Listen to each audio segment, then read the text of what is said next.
This is the D6 generation with your hosts, Craig Gallant. Wrong! If you're getting any compensation, it's not charity! Russ Wakeland.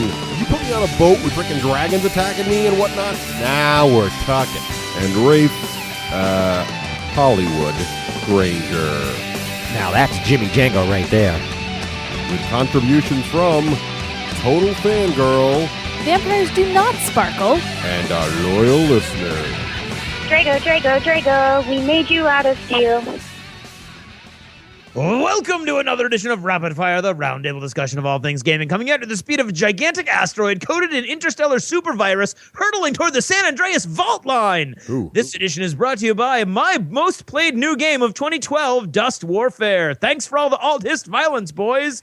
Tonight, our panelists are, as always, Russ Bryant G. Wood Wakeland, and please welcome back to his still warm chair, Raef Queen Gorgo Granger. Woohoo! Begin. Issue number 1. The Maya is a Mesoamerican civilization known for developing the only written language of the pre-Columbian Americas, as well as for its art, architecture, mathematics, and astronomical systems. Initially established during the pre-classical period, 200 BC to 250 AD, 2000 BC, sorry, many Maya cities reached their highest state of development during the classical period, AD 250 to 900, and continued to develop until the arrival of the Spanish. Question. The ancient Mayan calendars were created by priests and artisans thousands of years ago, when the greatest calendar maker of the age, carving with his master's tools at the greatest calendar of the age, was interrupted and invited out for a beer. What did he say? Waxica Wakeland. Hang on, I'm just about to put in December 22nd, 2012. Huatakango Granger.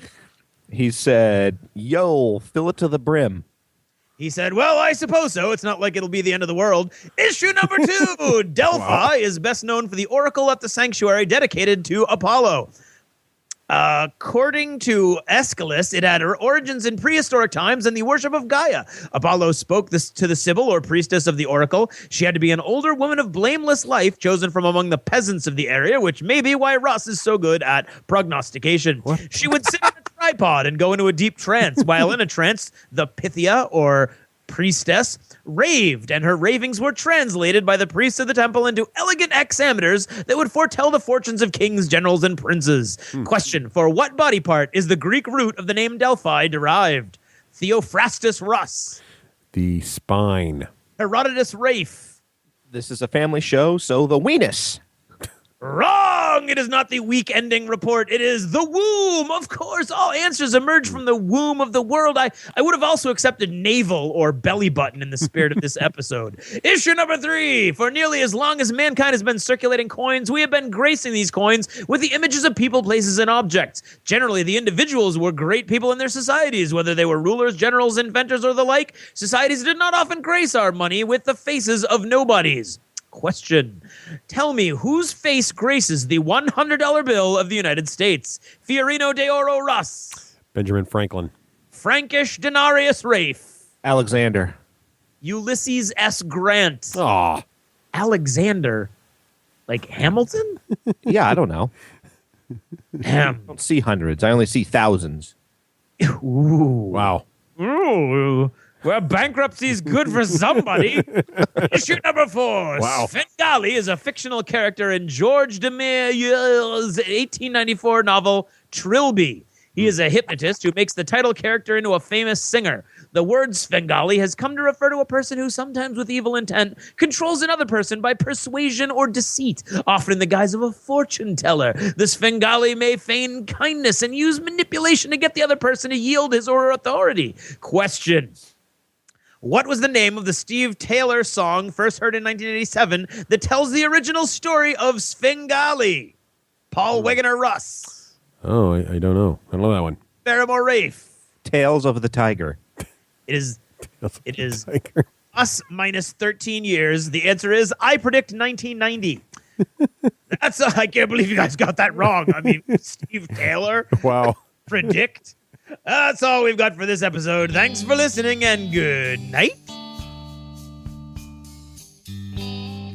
This episode of the D6 Generation is brought to you by GameSalute.com. Check out gaming news or find out what the new hotness is on Springboard. GameSalute.com. And by Battle Foam, protecting your army so you don't have to. And the War Store, bringing the war to your door since 1999, and that is for a decade or more.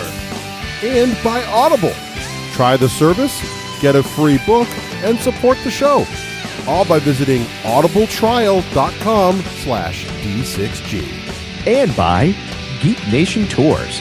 Rise up and join the Geek Nation, touring the world at geeknationtours.com. And Wargame Soldiers and Strategy Magazine, making historical wargaming less scary and more fun. Hello. Hello, I'm Raef Granger, sitting in for Russ Wakelin, your host, and welcome to episode 117. Yes, that's right, folks. I'm back. Wow, look at that. Granger just stepped all over Craig. Oh, look at that. He's in the hot seat. He's not even in the third chair. He's in the first chair. He mentioned, I'm Craig Golan. And this crazy episode, already taken over by Raef, is episode 117 of the D6 generation. Yeah. It is. Raef, welcome back to the show. Hey, thanks for having me. It's always a blast. Oh, it's always fun to have you on. This show at the end of the year is fun. And Craig, I would never presume to say your name, just Russ's. Nice. Oh, wow. Well, that's an interesting twist. See where I go. I think it's a comment, Craig. Just go with it. Well, I'm just going to roll with it. All right. Yeah. Well, on today's show, thanks for Raef being back on here. We like to talk about the past and the future. So, we'll do that today. We're going to talk about our predictions for 2012 and see how we did. And then, of course, we're going to make predictions for 2013. Mm-hmm. We're going to prognosticate, right? That's just great. We're gonna talk about the future. So, and you know what they say? You need two to keep your depth perception when you're looking into the future. So always keep your crystal balls close. Yeah, all both of them. Yes, that's what I'm saying. And we like to have contests to get back to our listeners. We just had the big Malifaux contest. Very exciting. Huge Malifaux contest. Gave that away. We'll have a new contest next episode. Those ads were awesome. I was listening to that. Oh, they did a great job on those. So yeah, gave away a bunch of armor casts. We did a bunch of armor cast terrain. So the prize closet is getting full again. I'm going to have another mega contest here next episode. So listen for that. Episode 118. We'll have some good stuff to give away. Let's see. Oh, also we talk. Oh, Raef. Raef was kind enough to come on the Lost Chapters, book 46. Yes. And what did we talk about, Raef? We talked about gamer funk, in not meaning the smell of gamers, but when one such as me gets depressed and woe is me about gaming. And I delved deep into my soul. It was very scary. And Russ and Craig were there to hold my hand and lead me out of the hole of darkness. There you go. Gamer burnout. What do you do when you start feeling burnt out on games, right? How do you de-burn out? Yeah. Yes. You burn out. How do you put the burn out? Right. How do you hit the fuse? Wait, now I'm mixing my meta. What is the solar cane for gaming? That's what you need to know. Ooh, there you go. How do you bring it back? I remember that stuff. So I still use it every summer. I get burnt, and there you go. Oh yeah, that sounds good. I use the aloe now, and I stick it in the fridge. Okay, that works too. Geez. The aloe in the fridge, or the burnt body part in the fridge? No, the aloe. You put the aloe in the fridge, you get it nice and cool. Oh, try that. That works just as good as solar cane. Okay. Hey, when does the TLC air in relation to this show? It matters. It's already up. By the time you hear this, it is already good. Live. Okay. Awesome. So I can refer to it during You certainly may. And the 15 people who subscribe will understand exactly what you're saying. And if you'd like to be subscriber number 16, and we'd love to have you. We would love to have you. Keep in mind, this is a way to support the show. It is. And also our excellent macroeconomic vision of giving you 4+ hours every 2 weeks for free and charging you for the juicy nugget of that last 45 minutes. Think of it like you want to donate to the show, and by donating to the show, we're giving you something back, an extra hour of entertainment. Or something we call entertainment, something that could be construed as possibly entertaining. Which is only occasionally close to an hour. Right. So, and I'm biased, but I thought the TLC came out pretty darn good. Oh, good. I'm glad you liked it. Well, if you'd like to listen to it. That's because it was all focused on me. So, sometimes. I don't know. Craig, what'd you think of it? I think if anybody wants to know what's going on in the head of Raef Granger, that would be an excellent $2. You can't go wrong. One to go to. I think just sit in on a therapy session. So if you'd like to sit on Raef's therapy session, what you want to do is go to the website and click on the little stack of books on the right-hand side. It'll give you all the details. Easiest way is using our apps. You can go iOS or Android app, get the app free, and then all of our episodes in there. And then if you become a subscriber, all the lost chapters appear right in line with them. You just never miss it. Never miss a thing. Never miss a moment of D6G excitement. I would like to give a quick disclaimer now that I mention it. Uh-oh. A long time ago, I was thinking about this. There was a note on the iTunes where I was complaining about my time in Latro, and someone wrote to me, "Oh, for crying out loud, you're not curing cancer," and gave us like 1 star. If you're that guy or somebody who's like that guy, which is fine, everybody's entitled to their opinion, you might not like the TLC. Oh, right. Yes. Just save your $2. Okay. It's true. Good. Let the buyer beware. Caveat emptor is what I Yes. say. All right. That's what I'm trying So to say. what's the time now for, Craig? Achievements in gaming. Nice achievements there, Craig. It's almost like you welcome practiced back. it several times. Indeed, it is almost as if. Well, Achievements in Gaming this week is brought to us by both Zombicide and Descent 2, Wow. my 2 most played board games of 2012. Those didn't even make my nickel list. Well, I'm sorry to hear that. They are both excellent games.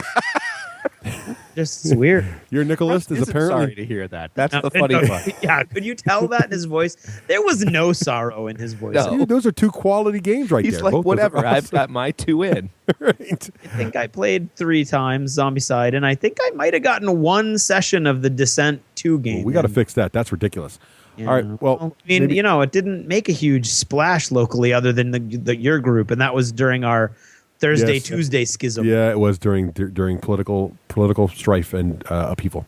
So let's go on to what we're playing. So let's see, Raef, what have you been playing? All right. Well, due to any of you who've listened to the TLC chapter, plug, I'm in my gamer funk, so I've only played Advanced D&D Second. Wow, That's nice. the game I've played recently, and that's coming Now, to you from. did you play a our mage? Famous Necrotech, which is Ian. Yep. And he's got 2 AD&D groups, so I got invited into the second, and I really just went just to be with friends. I was like, oh god, I don't want to play AD&D second. I mean, I actually like AD&D fourth. I like D&D Essentials. If anything, I'd go back to 3.5, I think. But these guys seem to be having a blast, and I have to admit that it did unleash all sorts of fun nostalgia. I was, in 7th grade again with all my 7th grade friends and playing D&D, which of course was AD&D second back then, or actually I think it was just advanced D&D, not even the second part. But a lot of it translates over, and I played a druid, and without even like consciously thinking about it, I was like, wait, what are the weapons I can use? Oh wait, I think I can remember. I can use a wooden shield. They're like, yeah, that's right. And I'm like, I think I can use like a dart, a sling. Oh yeah, and a scimitar. Right. Like, Every druid yes. has a scimitar. It's like a rule. Yeah, Or a it's like sickle. rule, Or a right? sickle. Right. Right, and the sickle. You're right. Scimitar? What? Why do you have to use a scimitar? Because it's like the only sword a druid's allowed to use. Oh, Right. is it? Yeah. Yes, and so everybody, of course, A well, sickle? Right. even now, but it's the highest damage. If you could pick a dagger, it's like I think 1d4, and I think the Right. scimitar I think it's 1d8. Hey, that dagger will kill a mage in a heartbeat, dude, in second edition. I know. That's dead mage right there, baby. Just get through his magic missile. You could kill a mage with a dart 50% of the time right there. Yeah. problem. So I played in that, and I actually had a fun time, and we rolled up the character, and then I was playing my druid too much like a ranger, not like a druid, and also I have a druid in 4th edition, and she's a female character, and she kicks butt Yeah. in 4th edition. She is just a mass death dealing master, and so I had a hard time going. In DD second, druid, not a death dealing master, so I switched to ranger, which they let me do. There you go.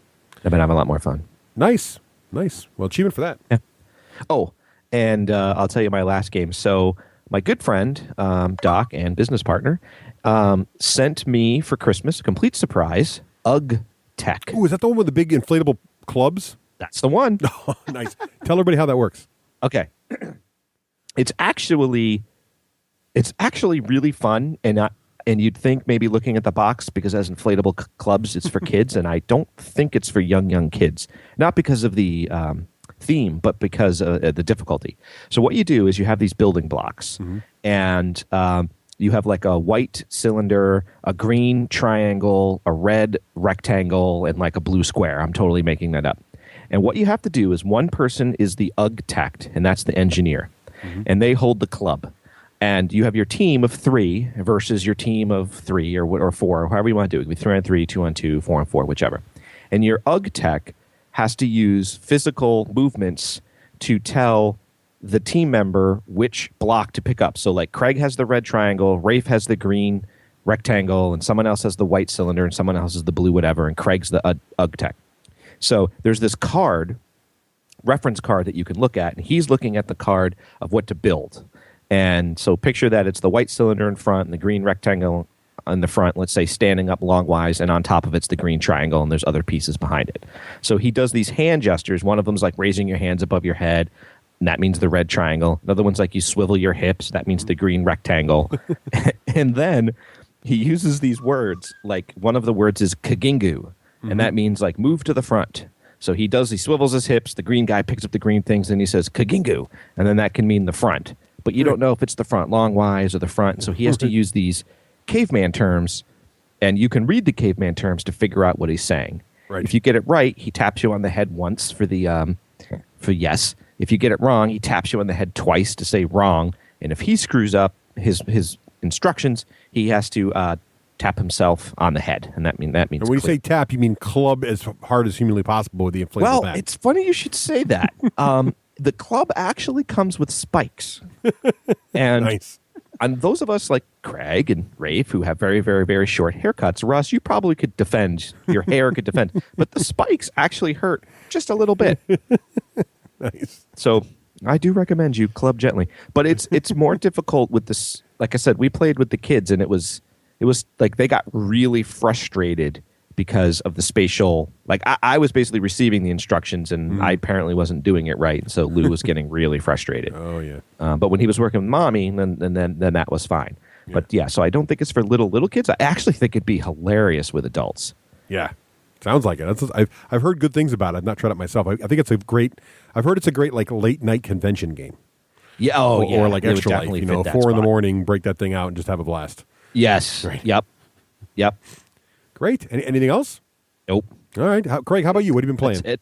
I have played nothing. That's right. Absolutely nothing. First of all, in my defense, this week, which is normally would have been the second time I had a chance to play a game, it was Christmas. Fell on our gaming night. That's true. And last week, in a very odd coincidence and combination, Karen came down with bronchitis at the exact same time I came down with like a really bad case of the flu. Two totally different illnesses with completely different symptoms, but we were both brutally ill. Wow. And, yeah, it was crazy. So I was only able to stick my head into Myriad Games briefly last Tuesday just to see what was going on and to pick some stuff up, and then I had to skedaddle. So I got nothing done. I've played no games, unfortunately. Before we jump to Russ, what are Craig and Karen, if you weren't so ill and felt like playing the two of you, what games are you guys playing? Why are you trying to figure out what game to buy a gamer and non-gamer couple? I'm curious. This has been going on for a while today, and I'm just going to call you out. Why are you rooting around for this information? Oh, no reason. I'm just curious. I'm curious what the two of you been up to. It's been a while. Yeah, well, Games Karen, you've been playing. Last I knew, it was Small World. Yeah, she liked Timeline, but we zipped through all the cards eventually, and so after about 6 plays, she didn't want to play. Yes. His Raef's writing that. You can hear him writing it down, Craig. He's like making notes writing it now. down. Yep. Yeah, you absolutely. Timeline. Okay. Just the traditional standard timeline, right? I think she like. Don't you guys? Doesn't she there's like? a bunch of different kinds, and so you could tailor it to their interest. Yes. Lords of Waterdeep was good too. I was gonna She really say, liked that as long as I hid the D&D logo on the box. Oh, wow. So, but she's a little advanced because she can do orcs and goblins and stuff now. I just said, Advanced. Yes, But if you orcs think and about goblins. it, you don't need to do orcs and goblins to do Lords of Waterdeep. They're mainstream anyway now, dude. Lord of the Rings. It's like saying stormtroopers. Everybody knows what they are. And now there's still plenty of wives out there that throw up a little in their mouths at the mention of Lord of the Rings. So, No, the real reason is remember my good friend and associate Sid? yes. Yeah. Well, he got married. Oh, Sid. Well, that's good to know. He got married, yes. He got married a couple months ago, or last month. Very nice. And so I wanted to, I hope he's not listening. I wanted to surprise him. Well, Something fun beyond, the Surprise. standard wedding gift. surprise, Sid. Happy wedding. Sid he doesn't know which was one. our guest host for our very first Gen Con episode. He was the first third chair, if you will. He was. Oh, yeah. Wow. Think of it that way. That'd make a good trivia question. Pretty exciting, yeah, really. All right, let's see. Well, I've been playing some things. Let's see. Oh, a big moment. My daughter's first game of Hordes. We played together. I had built. Wes lives half of his life on electronic media. He showed up and showed pictures all over the universe. Yeah, well, no, just in our little private Google group, and then also I did put pictures of the table and her painted models. 'Cause proud Papa, how you not going to show your gamer friends your pictures of your daughter? Like taking pictures of your daughter and stuff. It's awesome. So I got so she finished her Kaya. She finished her 2 Argus Hounds there, and we played, and she got the rules down really well, and she actually beat me soundly, and she can't wait to play again. Her very first question was, Dad, do they make any like limited edition models that are hard to find with poses? Because she collects Skylanders. Now she's like all about collecting and Pokemon. She's like totally into the whole, she's already hooked. She's like, I want to get all the collectible guys and get all the certain figures. So she's very excited. It was great. Also side benefit to that is now, so my wife and she went to Myriad Games shopping Christmas presents for me, and Rose convinced Nicole exactly what to get her to get me a battle wagon for the giant war wagon for the Trove Loss. Nice. So she got her to spend $90. Cole's like, I wasn't going to spend that much on you, but Rose said you really wanted it. I'm like, let's go, Rose. That's awesome. So that worked out really well. Yeah, I saw that she went Craig too, man. She was like, I'm not playing these until they're fully painted. She did, and based too. She wants them to be all based and has that little static rats on there and the whole thing. Good for her. She's hardcore. It's great. So then also, and I played. So then back to Myriad Games. I played on Tuesday. I played X-Wing with Ryan, and Myriad for some reason had a couple leftover models from their big weekend event. And so we got to play. We played a 100-point battle, but they had an A-Wing and an Interceptor we could borrow. So we got to try what's out the Interceptor. The Interceptor is the TIE with the long pointy wings, right? Oh. The TIE Interceptor. And that's got quad guns, so it's actually got the most firepower of any TIE craft. So that's a great one. Also has there's a new in the cards, there's new moves. There's like a boost move, which lets you do as an action. You can do a little more straight ahead. So the A-Wings and the Interceptors can go faster. So it's kind of like, think of like barrel roll, but it's barrel roll straight ahead, kind of how it works. Oh, neat. Yeah, it works really, really slick. Some new weapons in there. I got to see the Millennium Falcon. They had it on some of the guys won it. And the Millennium Falcon has new rules where you can have a co-pilot. It's like an extra equipment. So you can have a pilot and then the co-pilot in there also, which is awesome, I was reading that too. I heard Chewbacca's awesome. I heard you can discard Chewbacca to get rid of a damage card and restart one of your shields. Yeah, it's awesome. The whole thing is just fantastic. And the models are crazy good So looking. that's like when he was in the hole going, right. And you got to make the noise. It says around the card, you got to make the noise is not really required, but you got to make it. How can you not? So speaking of space combat games, let's see. I also played Space Cadets. what's that? Now, Space Cadets is interesting. It is a whoops, I'm trying to get my achievement noise to work here, and it's giving me trouble. There we go. There we go. Weak sauce in the achievements today. Sorry. So Space Cadets is the new game from the Inglestein clan there, published by Stronghold Games, and it handles up to 6 players. And in this game, you are taking on different roles of bridge crew on a non-IP infringing starship. So, Right. And you can play 3 to 6 players. So if you play 3 players, then everybody's got 2 positions, and you got the captain, weapons officer, engineering, scanners, damage control, all that kind of stuff. And it's a lot of fun. But the thing about it, each station is like a mini game that's sort of you'd think was unrelated. Like for the tractor beam station, you actually are playing a mini game of concentration with these little tiles that you have to try to find the matching pairs, and it's all timed. So at the same moment, everybody's doing these little mini games trying to solve their problems. And then after the timer runs out, you all stop and see how well you did. And then how well you did is indicating how much energy is for the ship, and how well the weapons fired, and how well how many torpedoes you get to shoot, and all that kind of stuff. And you figure out it's pretty neat. It's a co-op, so you're against the game. Really fun. It's a really great game. Highly recommend it. Definitely check out Space Cadets. Cool. And also I got to play more Infinity. Our little Paradiso campaign is continuing on. I got to play against local player John there, and John defeated me, but a nice close battle. My tag was finally assembled and primed, and he looked great in the battlefield, and he actually did some damage, which was good. What's a Paradiso campaign? So the game Infinity has a brand new book out called Paradiso, which is a campaign supplement. Oh, Paradiso. Paradiso. You can add vowels. It doesn't matter. You could if you wanted. Because I just throw extra ones in there to what was to that make sure. faction that the Pacifica or Pacifica? Pan-Oceania. Yeah, that was it.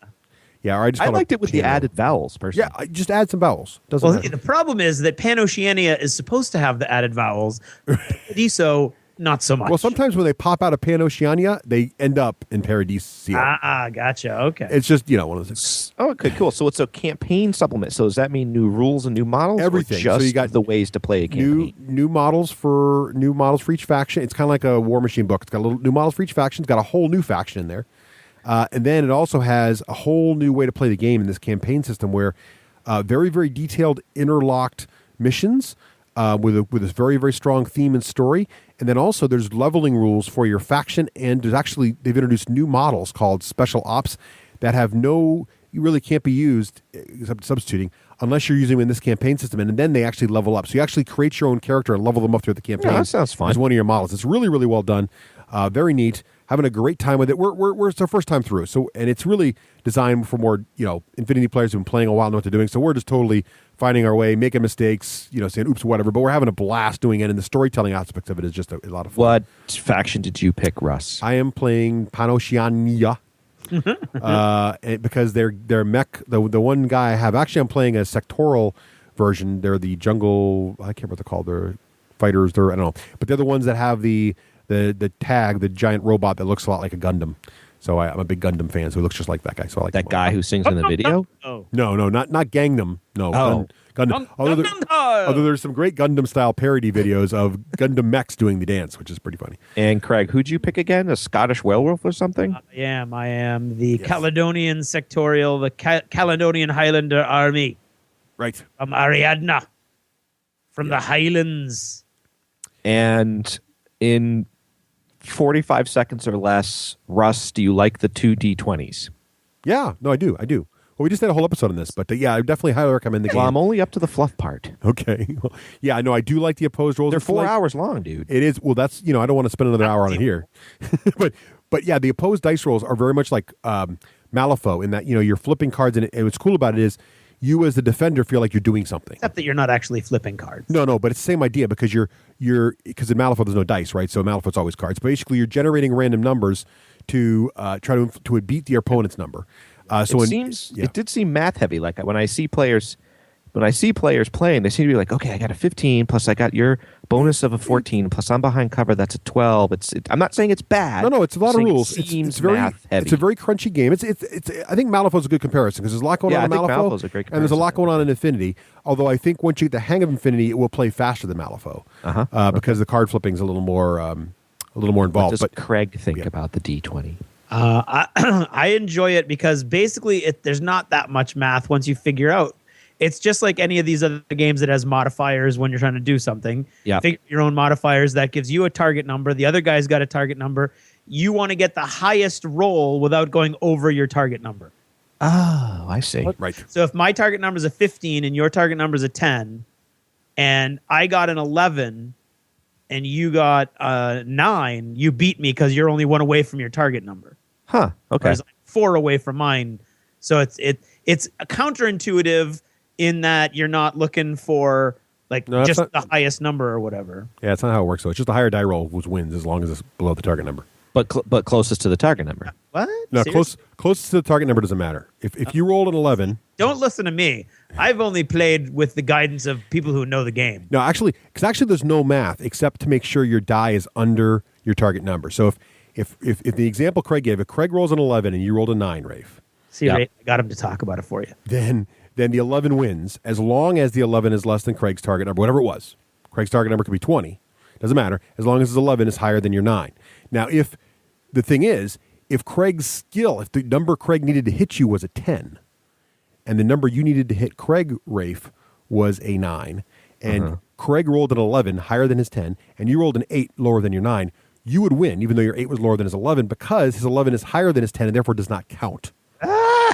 See, so there is this. It's hard to explain. Mind bending. It's hard to explain, but once you get it, once you play it a couple times, it makes total sense. It just takes a couple tries to try it out. But basically, it's sort of interesting. But I do like it a lot. And one other thing I did play, also thinking it was Christmas time, lots of time with the kids going on here. I did get to play a little bit of. 2 achievements for that. Mice and Mystics. I've heard a whole bunch of this because whenever I mention that I play Mouse Guard, people are always like, "Oh, have you played Mice and Mystics?" Yes, I would highly recommend Mice and Mystics. It is not a role-playing game. It's really a dungeon exploring game in the vein of Descent and the D&D ones. But So there's a board? There's a board. Yep, definitely a board. It's not a role playing game. It is a dungeon crawling board game. Okay. Now there is extremely, extremely, extremely awesome fluff. So think of a Descent with even like 3 pages of fluff for each mission, kind of thing. But in the end, it's just it's a dungeon full co-op dungeon crawl. So kind of like, but each mission is very detailed out. So the map's always the same for a given scenario.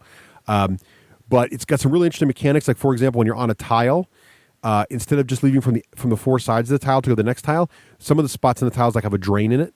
And if you go through the drain, you actually flip the tile over, and now you're in the area under that other room. So now you've fallen down into the sewer, and now the tile's got an illustrated sewer on it. And you go through there. Models rock. Oh, the models are fantastic. And the game's fun. It's not boring. Oh no, the game is very, very good. It is actually says in the box ages 8 and up. Both my daughters love it, and I brought it to my brother's house, and John my niece loved it too. My niece and nephew played it. My brother and I played it. In fact, my wives had to kick my brother and I off the game so the kids could play it. All right, wait a minute. It's really good. I have to hear from Craig because Ross can get very uber enthusiastic. I don't think he's played it yet. I haven't played it. I haven't even seen it. I don't even know what it looks like. But he can give All right, secondary Ross, break testimony. this out on a Tuesday. I'm in. All right, yeah, it's fun game. Because I have yet to find a good dungeon crawling game except for Descent. Like, I don't like the D&D dungeon crawling games because to me it's like, pop into a room, flip a tile, up a bone pile, up a skeleton pops out. Yeah, there's more story than D&D games, but it's not as complex as Descent. So it's somewhere in the middle there. I think you'll like it. I'm in. All right, so that's what I've been playing. That's, I think, the games. Craig, where have you been playing all your games? Well, you can play any games, but I haven't, but where did I go when I was sick and I needed comfort? I went to Myriad Games, where all my friends were playing games. Like the cheers Wait, of were game we? stores. Weren't we off playing AD&D second? No, that was you. The rest of us. No, he was complaining about that. He's like, "Oh, come by," which I'm with him. It stinks. It does stink when there's more going on. Nobody's there.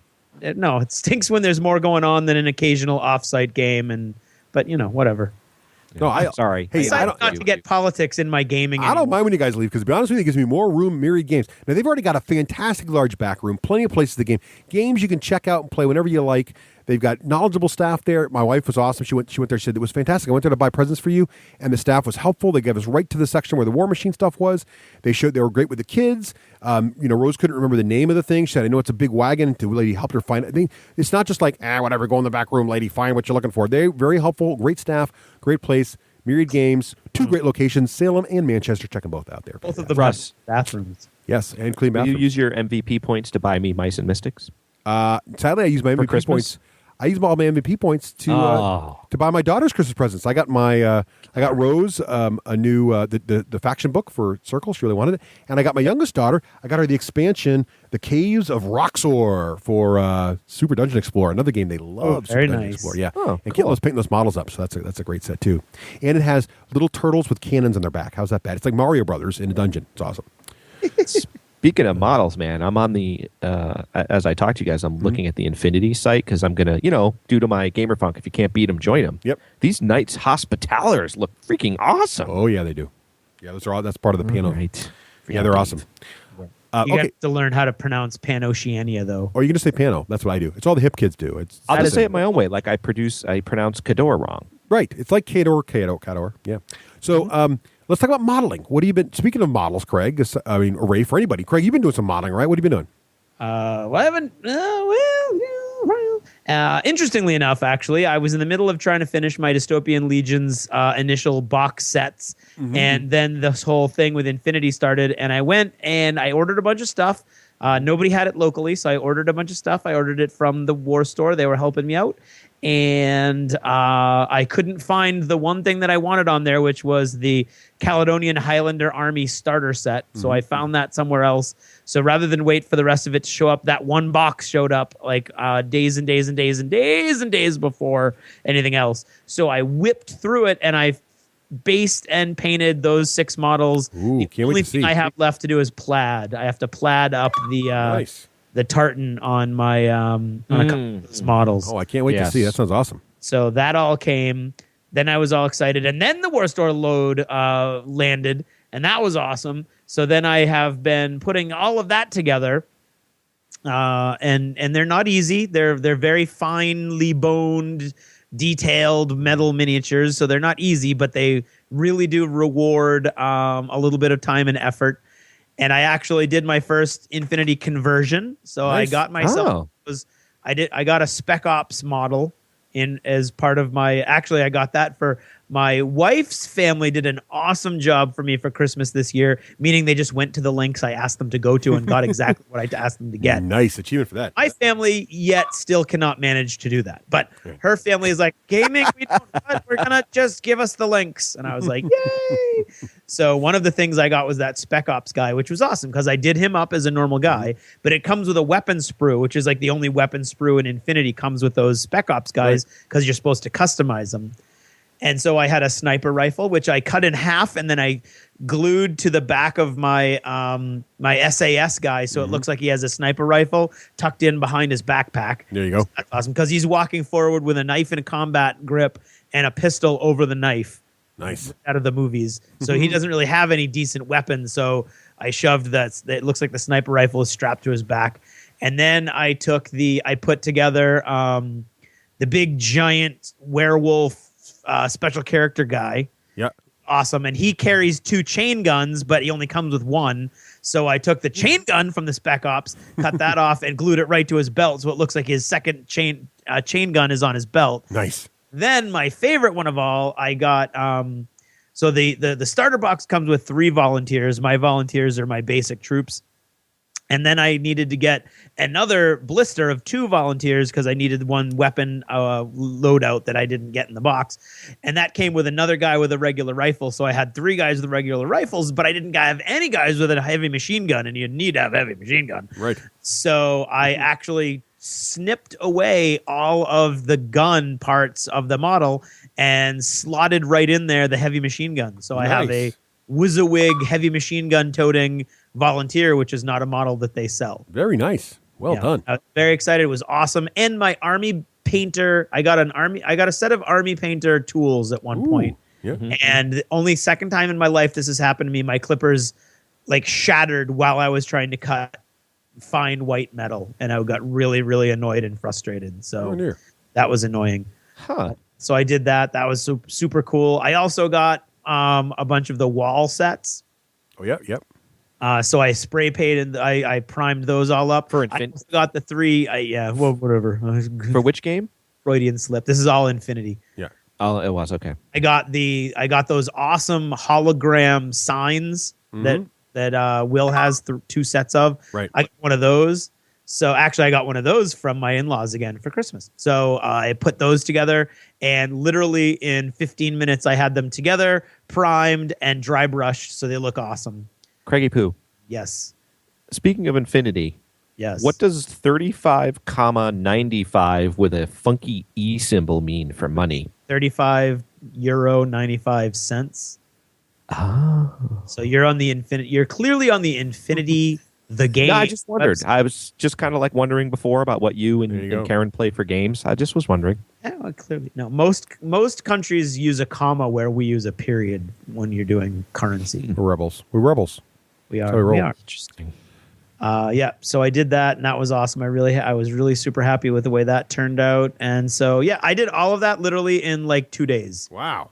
Wow. Yeah, because I haven't had any other time to work on stuff, and I was kind of shirking my responsibilities elsewhere to get that done. But I was super excited and couldn't stop myself. Nice. That's the Craig I remember. There you go. Exciting. It was See, I it's been was sucked really in. I just love those signs. I love those Yeah, signs. the signs are awesome. The terrain is fantastic, and it's a very heavy terrain day. And the one gamer thing my parents did get me for Christmas, which I'm very excited about and fits under modeling, is they got me all of the Armor Cast urban landscape terrain pieces. Nice. Wow. I've got dumpsters and soda machines and Coca-Cola machines and Nice. Now, are these molds or the actual pieces? no, these are the actual pieces. Armor Cast does resin terrain pieces. Oh, what am I So- thinking of instead of Armor Cast? Something You're else. thinking Hearst Arts. Yes, that was it. Okay. Armor Cast does nice, beautiful resin terrain pieces. So All done for you. Just order it and paint it. You're done. got it and you're done. So I've got all kinds of cool little. They're not that great. The one thing that does irk me about Infinity, which actually goes right in with the Infinity is a lot like Malifaux thing, is that cover doesn't matter unless you're touching it, Yes. which bothers me because if I'm running around and you can only see my elbow, I get no cover for that unless I'm touching whatever's blocking. Gotta get everything. base to base, baby. Yeah, I hate that. I hate any game that does that. It really, really irks me because it forces you to do all kinds of stupid things with the table and the terrain so that there's like literally no more than, as Dave says, 8 inches of unbroken. I mean, it's kind of crazy. It's a very tight game. Why do they do that then? I think they do it because there's so much terrain on the table. You'd always be arguing about the fact that there's how much of the model is it 3/4 of the model showing, or 3/8 of the model showing, or 3/16 of the model showing. This way, it's just either you're against it or you're not. It's but you still need to have that much of your terrain of your model covered. Yeah, but you can worry about the exact is still going to be there no matter what. I think this is a fallacious argument. No, seriously, it makes it very simple. Actually address the no, because it happened with John and I. It happened with John and I. Number, like frequency. You'll have that argument less often because you have to be touching it to have that argument. Well, it happened in 3 of the games I played. We started discussing it, and I said, "Oh, you're not within an inch. It doesn't matter." Like, "Oh, yeah, right." And we just moved on. It wasn't like so. It's going to be the frequency of how much of my model is covered is going to be less because you have to be touching it. Right. So the game plays faster and smoother. It's not going to fix that particular argument. It's just going to make it so that argument occurs less often. Yes, the game is quicker because of it. So it's a good rule. All right, moving on. Disagree profusely. All right. Which is the wrong word, but I don't like true line of sight either, though, so we can talk about it all day. Anyway, moving on. Let's talk about my modeling. Let's see. I did. We did daddy-daughter modeling. That was fun. We got all her warlock done, all the paces done, and we talked about the all that stuff. She got her sister got her a megalith, so she's really excited about that. That's been working great. So I'm getting all my war machining modeling done now with playing times with the megalith? Kids. The megalith is one of the giant. It's not the Gargan. It's not the huge one, but it's the biggest stone golem guys for the Circle of Orboros, right? So the one of the big dudes. He's like their unique warjack, if you will. But he's a not a warjack. He's a war beast. Yeah, he's the big war beast. Hill that came alive. No. It's the well, it's like a tree. It's like a golem, right? It's a tree stone creature. Stone golem. Yeah, stone golem, but it's the megalith's the biggest version of those. Yeah, but not the gargantuan one. Just the middle. Before they invented the gargantuans, he was the biggest one. I'm not sure that cleared anything up at all, but anyway. So we having fun with that, and then also did a lot of Infinity work. I got my tag put together and pinned. I talked about that last time. Tag is your tactical assault. What's the G stand for? I forget. Anyway, it's the giant robots. What's that, Craig? Gear. Yes, gear. I never understood. And you're part of the Pan Oceania? Yes. So he's ready to go. He's not finished. I got to paint him more, but he's at least got some dry brushing on him and has some color on him. I got 2 more of my models built, and like Craig, I'm working on. I like being WYSIWYG also, mostly for my own help because I got 3 guys that are basically the same model. That look like they're armed the same, but they're armed differently. So I'm trying to tweak them so I can remember who the hell's who. So I am doing the same thing, but like Craig also, I'm drilling. It reminds me when I used to work on my Necromunda stuff. I'm drilling pinholes in their backs and then mounting the little single weapons that come with my Spec Ops guy on little pins, and I can add them and remove them to the models. So basically, I can change them in and out. So I got the Spitfire going on now with that, which is one of the higher volume weapons in the game. So that's been great fun. And Infinity is really, because it's low model count, it's really bringing out some of the modeling. I mean, I just love the whole look of the game. So good times that. How about you, Craig? Raef, what have you been modeling there? At first, I thought I had nothing due to my gamer functum, but then I remembered that me and the Flames of War crew, spearheaded by Matt, the Flames of War crew is Matt, Alex, Dino, Alex, Andy, and Raef. About 3-4 months ago, we went down to Andy's basement and we just modeled. We just did terrain. Nice. And we finally. We had half of our stuff done then, and we needed to finish it, so we finished it up, and that was this past Friday.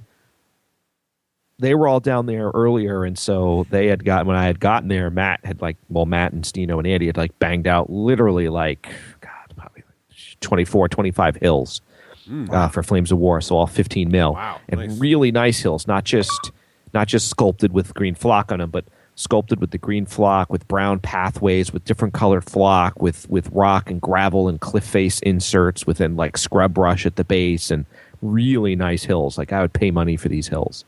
And Andy was over there with the hot glue gun making the forest templates, and he was using the system that you can buy in the train stores. So they're the spindly type of wood that slot in, and they're just the branches, picture it like a comb picking up, and then you hot glue it's not what do you call it? It's like trees. It's like tree foam.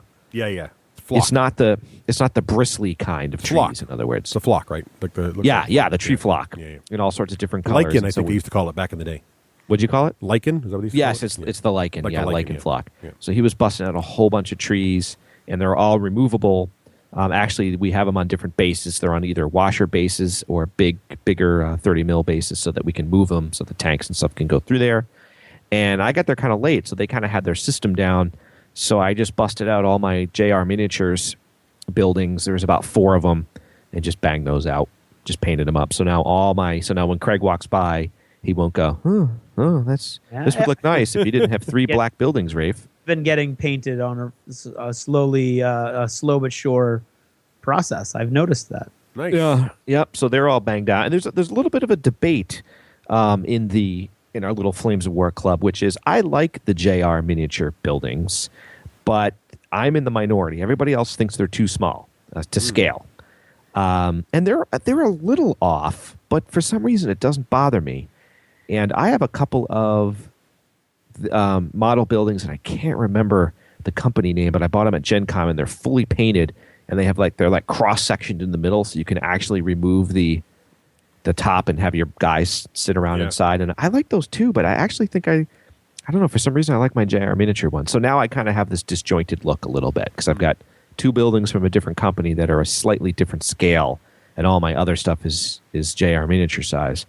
And Matt is buying the buildings from Battlefront makes the buildings now themselves too. Oh, wow. Nice. Oh wow! And so I haven't seen them yet. He didn't bring them, but they're supposed to be the exact correct size. And apparently they have 2 systems for those listening out there that are interested. Like he bought I think it's called the European Village, or it's based off of Caratan or something. And those are limited edition. So I think they're already gone. So once they're gone, too late. But then they make regular standard Flames of War buildings, and you can get those whenever you want.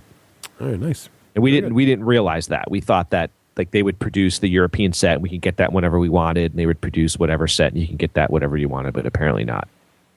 Oh. Well, cool. So Nice- ask your local hobby shop if nice you terrain action there. have questions on that. Yeah, felt good to get all that stuff banged out. Nice. What We're a about- little bit short on we need hedges and fences. Nice. And so, are you going to have a mega battle now with all this terrain you got? Yeah, we were talking about that. But then again, like Craig said, with the holidays, it was like Tuesday, and that's New Year's Day, so that didn't work. And then we didn't pick a day yet. But yes, that's the plan. Have 4 of us have a Nice. big mega battle. Well, that'll be awesome. Hope you And do then it we're going to Tuesday. split the terrain up. Everybody's going to walk away with enough terrain to be able to make a table. Well, you should pick a Tuesday so I can see it. That'd be cool. Yeah, it'll be on Tuesday. All right, cool. Craig, what about any other stuff going on? Well, let's see. Other. Did you see any movies about furry-footed creatures? I did, and I heard a rumor that you didn't like it. No, I'm actually the only person in my family that did like it. That's not what I heard. I heard you were the only person in your army who didn't hate it. Is actually what. Well, yeah, I didn't hate it. I liked it. I didn't think it was. I didn't think it was paced well. I disagree. I thought it was paced excellently. I Really? thought they made just enough changes to give it a standard 3-act structure so that you were satisfied beginning, middle, and end, or at least I was. I felt that I was visiting places like beloved destinations that I hadn't seen in years. Well, that part I agree with totally on that. I think it felt like. Not once did I feel like I was being the only things that I will say. There were some silly moments, but then the source material is a children's book. There were some maybe some one-liners and some characterizations that I would have maybe minimized that they were decided to go for all the way. But I really enjoyed it. I want to go see it again. Really? Yeah. Well, that's good. I thought the pacing was. I didn't like the pacing. I thought it suffered from too many characteritis. They felt the need to. I mean, they already had like the 9 dwarves or however many dwarves there are. They could have really spent time on, and they decided they wanted to bring in little bird poop hair guy there. I don't know why they had to put bird poop in his hair either. That bothered me a little bit because he was a cool character in the books. I But believe that's right out of the book. bird poop in his hair? I don't think so. I do believe so. And then the whole it felt like a bunch of short stories, which is fine if you want short stories, but it didn't feel like the cohesive plot you could have in a longer engagement if you will. I fear we must agree to disagree. All right, fair enough. What I remember about I haven't seen the movie, but what I remember about the novel, though, is the novel The Hobbit is not like The Lord of the Rings, No. and it's exactly what Russ just described. It does sort of jump all over the place, sort of, right? No, The Hobbit's a very short, Very, cohesive very story. basic, short. The Lord of the Rings hops all over the place. Yeah. So the irony that he was able to do, that Jackson was able to make the Lord of the Rings concise enough to fit each of those massive books into a single movie each, and then take a really relatively short book, almost novella book, and turn it into a three-hour movies or a 9-hour movie is sort of a interesting feat. There's a lot of Silmarillion in there, but I think it's a love letter to the fans. I think if you're here's what disappointed me about it. I actually really enjoyed it. Many of the scenes, like, oh, that's cool to see that backstory there. That's awesome.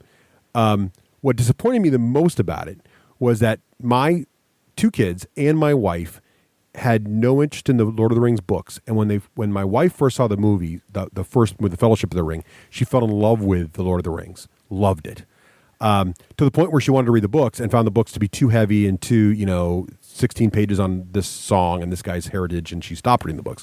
But she really loved the idea, and it got her into fantasy. And so she was really excited to see The Hobbit. And my kids watched all 3 CDs or DVDs of the Lord of the Rings, loved every minute of them. And then we went to see The Hobbit, and they were very excited because I told them about the dragon and Smaug, and they were all excited to see it. They couldn't wait to see the story, and they got there. And my oldest daughter kept saying, "When's Gollum going to be?" Because Gollum's her favorite character, and of course he's got a small part in the book too, but it's even smaller and that's long. And Nicole actually, unfortunately, fell asleep in the movie, and we didn't go to the midnight showing. She was just that. So the kids were really bored by it. So it was unfortunate because I think he's going to. I think the hardcore fans are going to love it, but I think the original trilogy bridged the gap and actually was almost like the Star Wars for fantasy. And I think the Hobbit is reversing that. The Hobbit's like, here's a hardcore fantasy film for hardcore fantasy fans, and that's fine. But it's unfortunate. I think you're having a harsher reaction than I think most people will have, but we'll see. Yeah, we'll see. Oh, now I want to see it. Yeah, it's definitely, you definitely have to see it. I would say you're foolish not to see it in a theater. Now, I also, Well, Craig, a few did you movies behind though. I got to see Lincoln. Yeah. Still.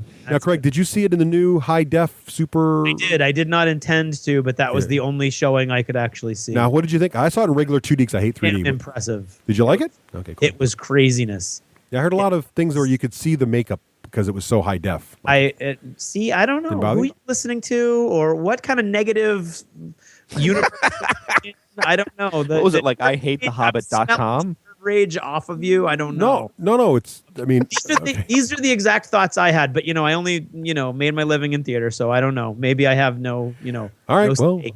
far Just be saying, it. I don't know far be who it these from- people are. You're hearing all these negative. Far comments. be it from us to disagree with the theater teacher. And All right, moving that's right where it was coming from, but you want to make it personal. We can go ahead and do that. No. I'm just saying. So you're- No, I was having exactly the exact opposite reaction. I was thinking, oh my God, that's crazy. They had to actually do every pore on that dwarf's nose to make that match his face. Yeah. I was having those. So it actually brought me out of the story. Not often, but occasionally I would literally go, for instance, Bilbo's sleeping shirt. I used to have a shirt with the exact same fabric weave. And I was like, oh my God, I have that exact shirt. Well, So that's awesome. that was moments like that were just like, oh my God, I was totally immersed in the technology for the most part, but occasionally you got so much detail that it would like pop you out and go like, holy crap, Gandalf's wearing that. I mean, that's like a crazy. It popped out most often for me with the fabric and the facial textures, which is why I would categorically disagree with anyone who was saying I could see the makeup. Is the high def different than the 3D? Yeah, Yeah, it's actually a higher frame rate, so you're seeing more Double frames the per information. second. Yeah. So there's 3 ways to see the movie now. No, there's only really 2 because I think because the 3D basically there's the 3D high def super IMAX. I think you can see an IMAX and regular, but basically the super frame rate version. Yeah. And then there's the normal 2D normal film version. Oh, so the super high def is 3D. That's my understanding. Yeah. There may be some theaters that offer a third option, but that's my understanding of it. My understanding is the same. Yeah. So okay. And I the 2D version I liked it a lot. I didn't have any problem. It was quite the spectacle, and the scenes were amazing. The effects were fantastic. No doubt about that. But anyway. So I saw that. So you saw The Hobbit. What else did you see? Anything else? I have not seen anything else. I've been trying to get away, and I just can't do it. I'm damned if I'm going to go back to school at the end of this vacation without having seen Les Mis, but I don't know how I'm going to pull that off either. Yeah, that looks good too. That's got a lot of good actually. I do want to reviews. see that. I do want to see that. Yeah. Let's see. I am still listening to the Last Argument of Kings because that is a long audiobook. Nice. I am loving it, but I am also seeing exactly what all of the people who are talking about it being nihilistic are talking about as I'm slowly seeing everything start coming together. Is it getting too dark for you now? It's not that it's getting too dark for me, although there were moments up in the mountains where I was like, did we really need to go quite that far? And I'm starting to get a little nervous because just to give a parallel example, I really enjoyed the movie No Country for Old Men until the last 10 minutes.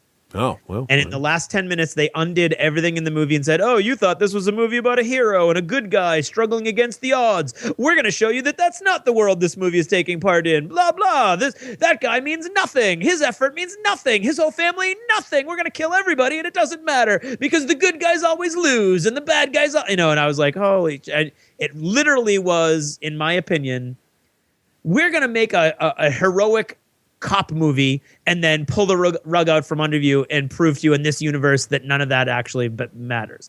And so I'm like, oh, please don't do it completely. Please don't pull the rug out from under me completely. And I have to have faith that Joe Abercrombie, who is an amazing author, is not going to pull the rug out from under me completely. I can't wait till you finish, and we got to do a book club on this because I don't think that happens at the end, but maybe it does. That's right. I don't think that's what's going to happen, but from the reaction that people have been giving me, I think other people have had that reaction. So don't tell me. I don't want to know anything. No spoilers. I'm still struggling through it. But while we're on this topic, I just have to say, because I got the order wrong. I think I got the order finally right at the end, in the middle of last episode somewhere. But I just want to clarify the order of the books here real quick while we're on this topic. So the way to read these books is you want to read the First Law series first, which is 3 books. Okay. And on Audible, they're all narrated by Stephen Pacey.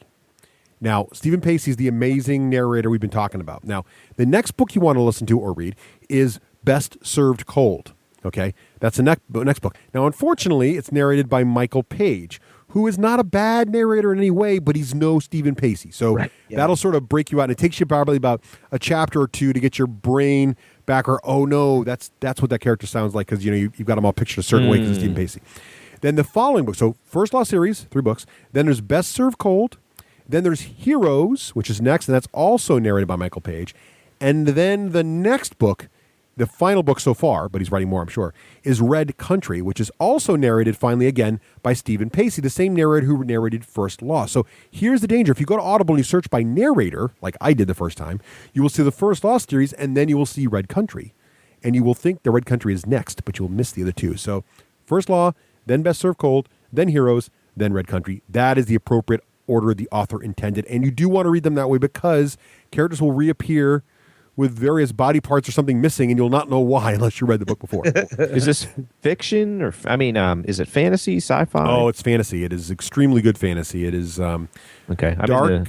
Not George R. R. Martin dark. I just finished Ready Player One, and so I need another good, fun listen. Yeah, I'd say it's in the Name of the Wind category of Ooh, I like high those. quality. I liked it. I liked it way better than me too. And I like Name of the Wind.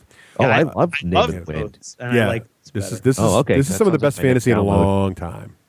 Yeah, I'm still an Audible subscriber. I love Audible. Well, jump in.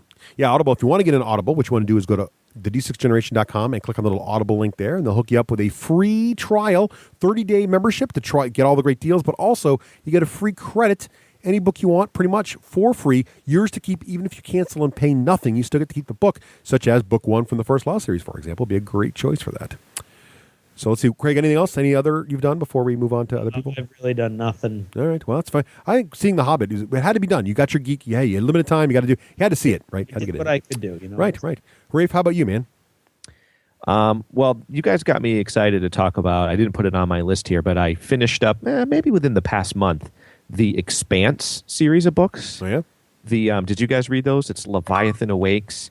Yes. And then, Leviathan Wakes and Caliban's War. Yes. I haven't read Caliban's War yet. How's that? Oh, it's unbelievable. Good? Oh, Good. nice. Good. So good. See, right after I finished that, and it came out, and I was in the middle of this. Yeah. It's so good. It's really heavy duty sci-fi, wouldn't you say, Russ? Like Yes. But that's it's my favorite intricate. kind. Yeah, it's good. But man, like it took me probably, I don't know, like 12 chapters in Leviathan Wakes to figure out what the heck they were all talking about and who was who. But once he gets where he's going, I was like, this is the best story. I just sold me. So yeah, I definitely recommend that to anybody. So the whole series is called The Expanse, and then the first book is Leviathan Wakes, which is confusing with those other steampunk books that Russ and I both like too, which I think is called Leviathan. Yes. Just Leviathan, Different. remember? Yes. They have similar. Yeah. So name, different anywho, books. but in other, what I've been playing is I've been getting into Assassin's Creed 3. It's a lot of fun. I love that game, Raef. I'm it's really helping loving it. me Yeah. get out of my gamer functum. Oh, good. I just take my time with it. I've been really doing the side missions. What I like too is, and I can't explain the name of this, I'm calling it meta. There's this sort of meta game where you're playing your guy and he's running around and he does missions and there's little hidden collectibles. But then, and I can only describe it through the actions, Craig, when you liberate a certain section of Boston, you have to go around and you can kind of start these riots to create a distraction. And then there'll be people like harassing merchants. And so you just go up and you just kill them all, which is just somehow it's fun. And then you get detected, so you got to run and hide and you got to disappear for them. Well, when you kill enough and you clear a certain section of Boston, you get a recruit. Like the guy's like, you're awesome. I want to be part of you and I'll do what you say. Yep. And this guy functions in a bunch of different ways. You can press your left bumper, and then all of a sudden a map of New England will pop on the screen, and Canada. So Quebec will be highlighted. It'll say, send your recruit on this mission, and it'll be like, blow up powder kegs. And so you're like, meh, okay. It'll say, chance of success, 60%. Click A. Then off screen, he's just gone for 5 minutes, and he's off doing this little mission. Yep. And then he comes back, and he either succeeds or he doesn't, and if he succeeds, he levels up. And I don't know, Russ. I'm just finding that It reminded me of Star Wars: The Old Republic companion missions. Oh, You send your yes. companions off to do stuff, and they come back with little. I mean, there's a lot of really well done in a good way, little mini MMO type things you can do in Assassin's Creed, which is but there's still a very driving story in it. But I love like little. I read a review and it's like, and what's the point of crafting? And what's the point of ship combat? I can solve the game without doing any of it. Yeah, but it's fun. The ship combat I love. It could be its own game. That ship combat game. Yeah, I the love ship the ship combat's combat. pretty slick. Oh, I mean, Craig is like a full naval combat. It's from it's like third person of your guy, and you're walking around the ship like you'd walk around. And then you can walk up and grab the ship's wheel, and the camera pulls back a little bit, and you're actually steering the ship and giving the orders to raise and lower the sails. And there's guys climbing up and down the sails, and then you're in the middle of an engagement, like cannonballs are flying across the deck. You see sailors getting hit, and you can turn and fire your cannons back, and it's actually it's a whole like you're actually having naval combat, and then you like can swing from the ropes, and it's just insane. And then it's back to a first person game. You're walking around assassinating people. It's just crazy how much you can do in this game. Yeah, and Craig, it gets even better than that.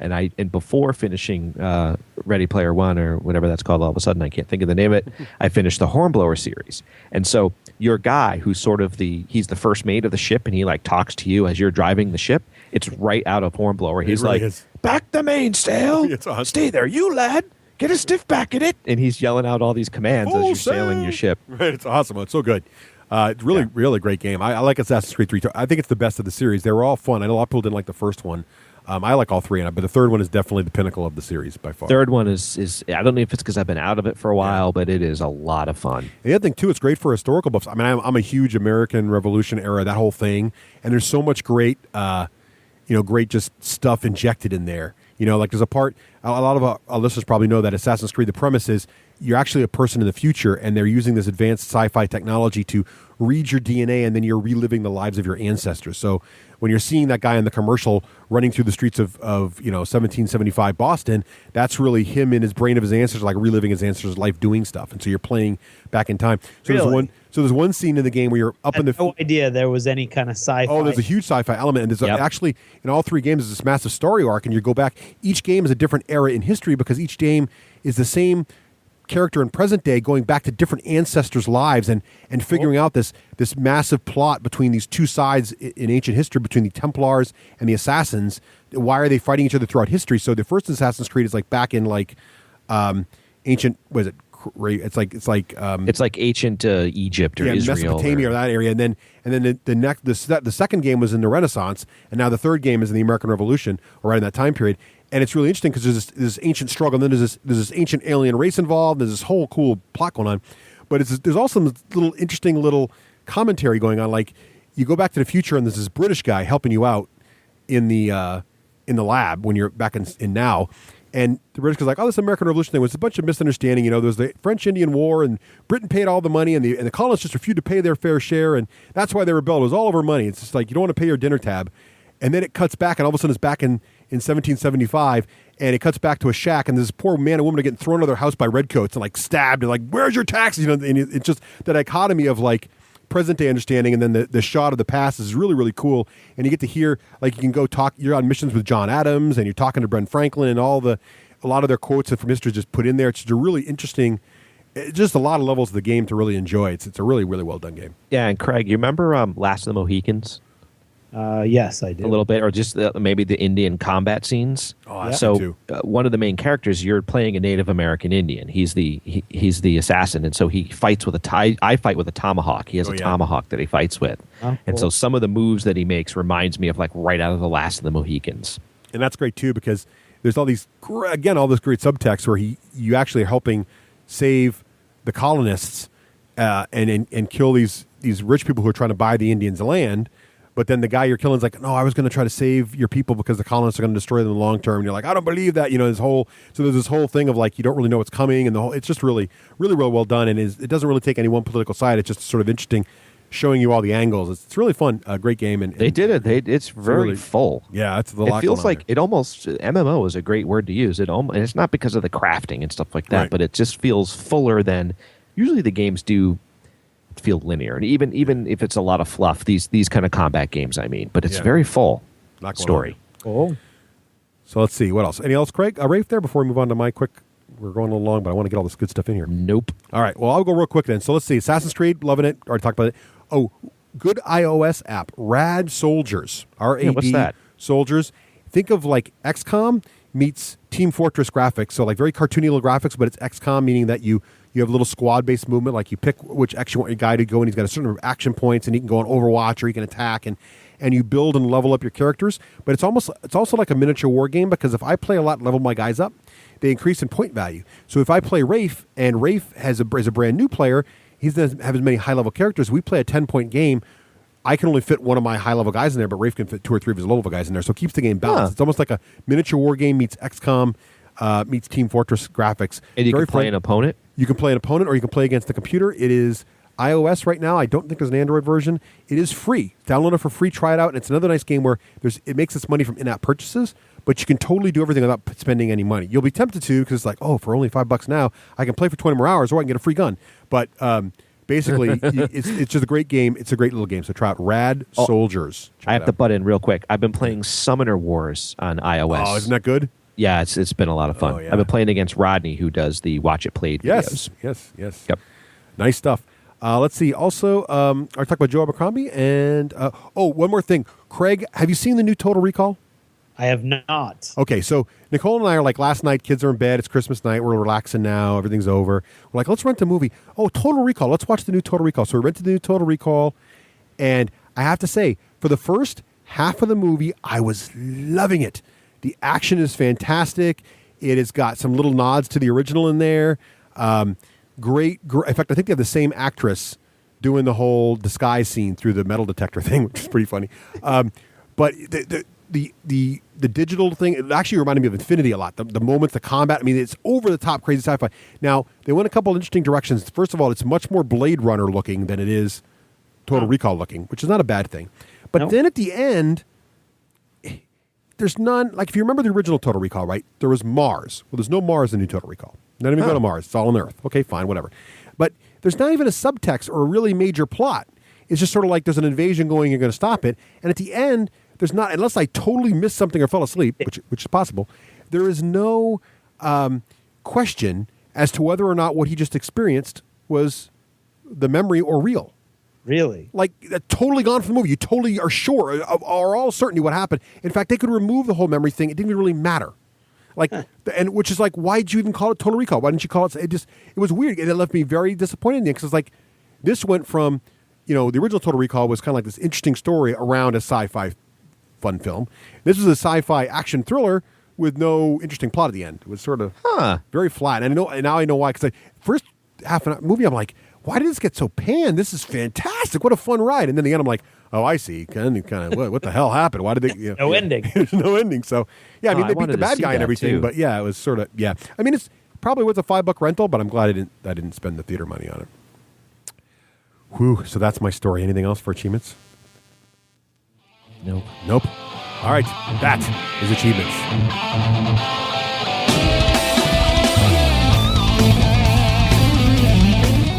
You're listening to the D6 generation. More to gain.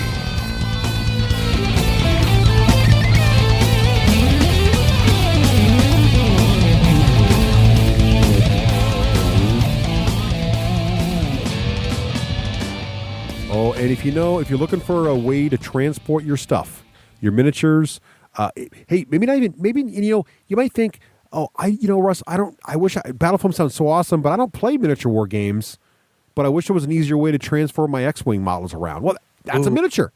And they have the great new Star Wars trays. Not only do they have the pre-created trays, but they now have the Star Wars models in the tray creator, so you can crank out the trays exactly the way you want with any combination of models you want to make sure you can get all your Star Wars models into one small, nice, easy-to-carry bag. How cool is that to have foam with little X-Wing shapes cut into it? I know. So, and Craig, have you seen the new black label cases? Black label. Man. Black label. That's smooth, baby. They are literally just about indestructible. You can Great drive way a tank over one of these. You can. Saw a lot of tweets around Christmas time. Folks got their black label. Very excited, very pleased with the quality. Not really a surprise from Battlefoam. You know that they're going to have the best quality stuff. Also, I've got my fantastic Iron Kingdoms messenger bag that I've been using. I got the new Iron Kingdoms book, and it fits right in there nice. They have all my Iron Kingdoms in one little spot. I got my great miniatures fit in there. Everything I need for a nice play session right in one easy to boot. And I just look suave walking down the street. And what's also cool is the little logos pop on and off of Velcro. So it's got the Iron Kingdoms logo, but I can pop it off and I can replace it with the D6G logo if I want to, let people know that I'm a cultured individual. Exactly. Oh, and we've seen the new Malifaux breach bag is out now. Have you seen this thing? If you want to carry every model ever invented for Malifaux. Let's say the small portable Malifaux bag isn't your cup of tea. You're like, no, I'm a hardcore Malifaux player. I got big stuff. There you go. Let's say you got something crazy. Let's say you got one of those new Colossals that are like, almost a foot tall. How are you going to carry that? Battlefoam's got you covered. Battlefoam. They got everything. You name it, they've got it. Check out battlefoam.com. Battlefoam.com.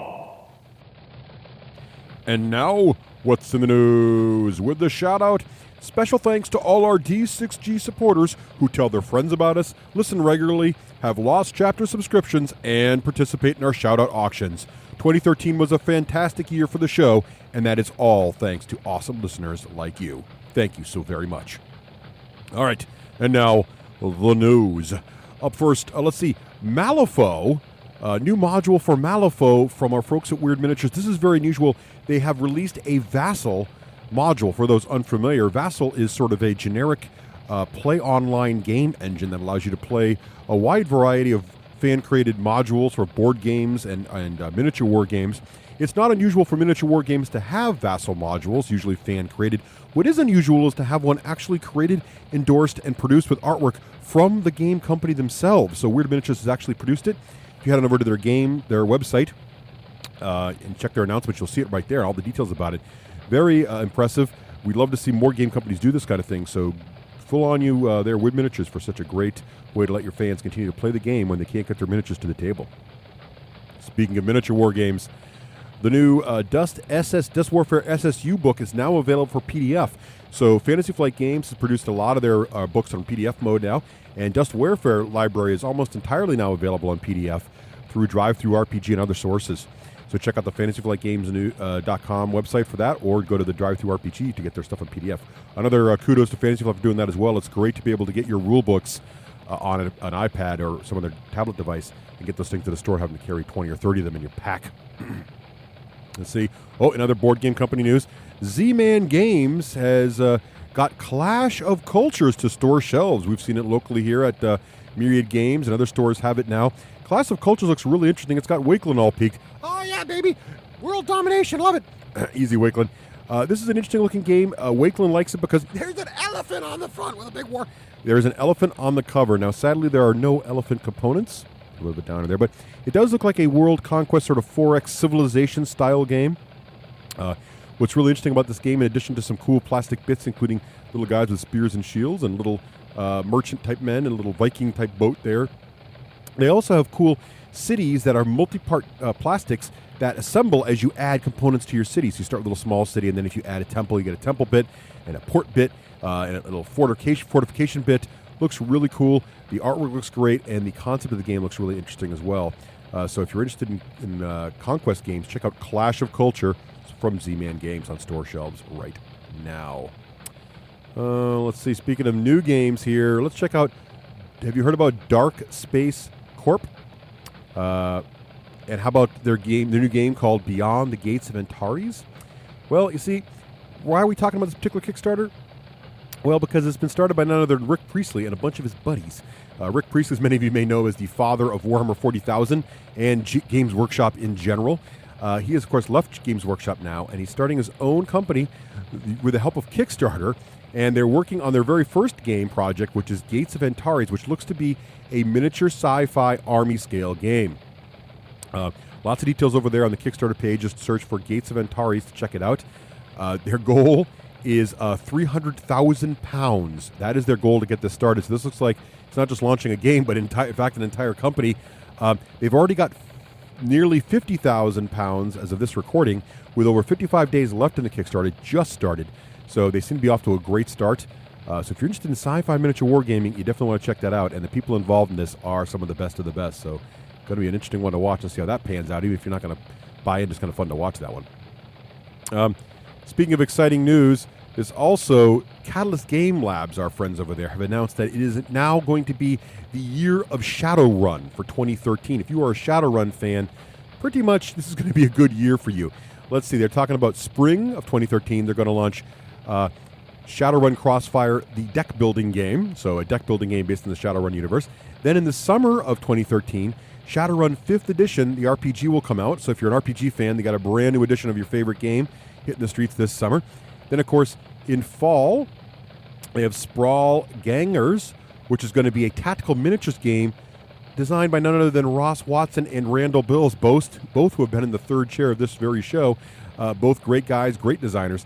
A game cooperatively designed by both of them is going to be something to watch. And tactical miniature game set in Shadowrun, nothing wrong with that. Keep an eye on that as well. And then in 2014, they're talking about having a Euro-style Shadowrun board game, as well as computer games also returning throughout the course of this year. Shadowrun Online's coming out.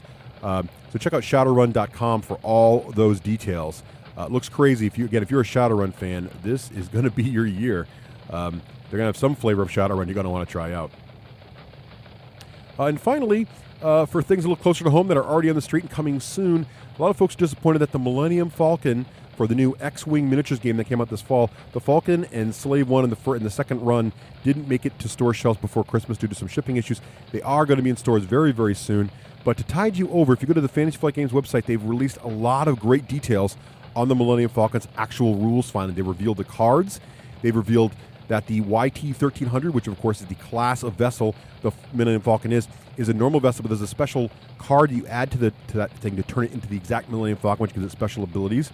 There are now crew cards you can add to the Falcon. So, for example, you can put Luke Skywalker in the Falcon, which gives it better gunning. You can put Chewbacca in there, which gives you better piloting skills. You can even have 9-Yub in there as well as a co-pilot also. And, of course, Han Solo. I'm sure Lando's in there, too. So, great stuff. If you want to get more details on the Falcon, you can't wait to learn more about that, head on over to the Fantasy Flight Games. And that's what's in the news. Happy New Year! Easy, Wakeland.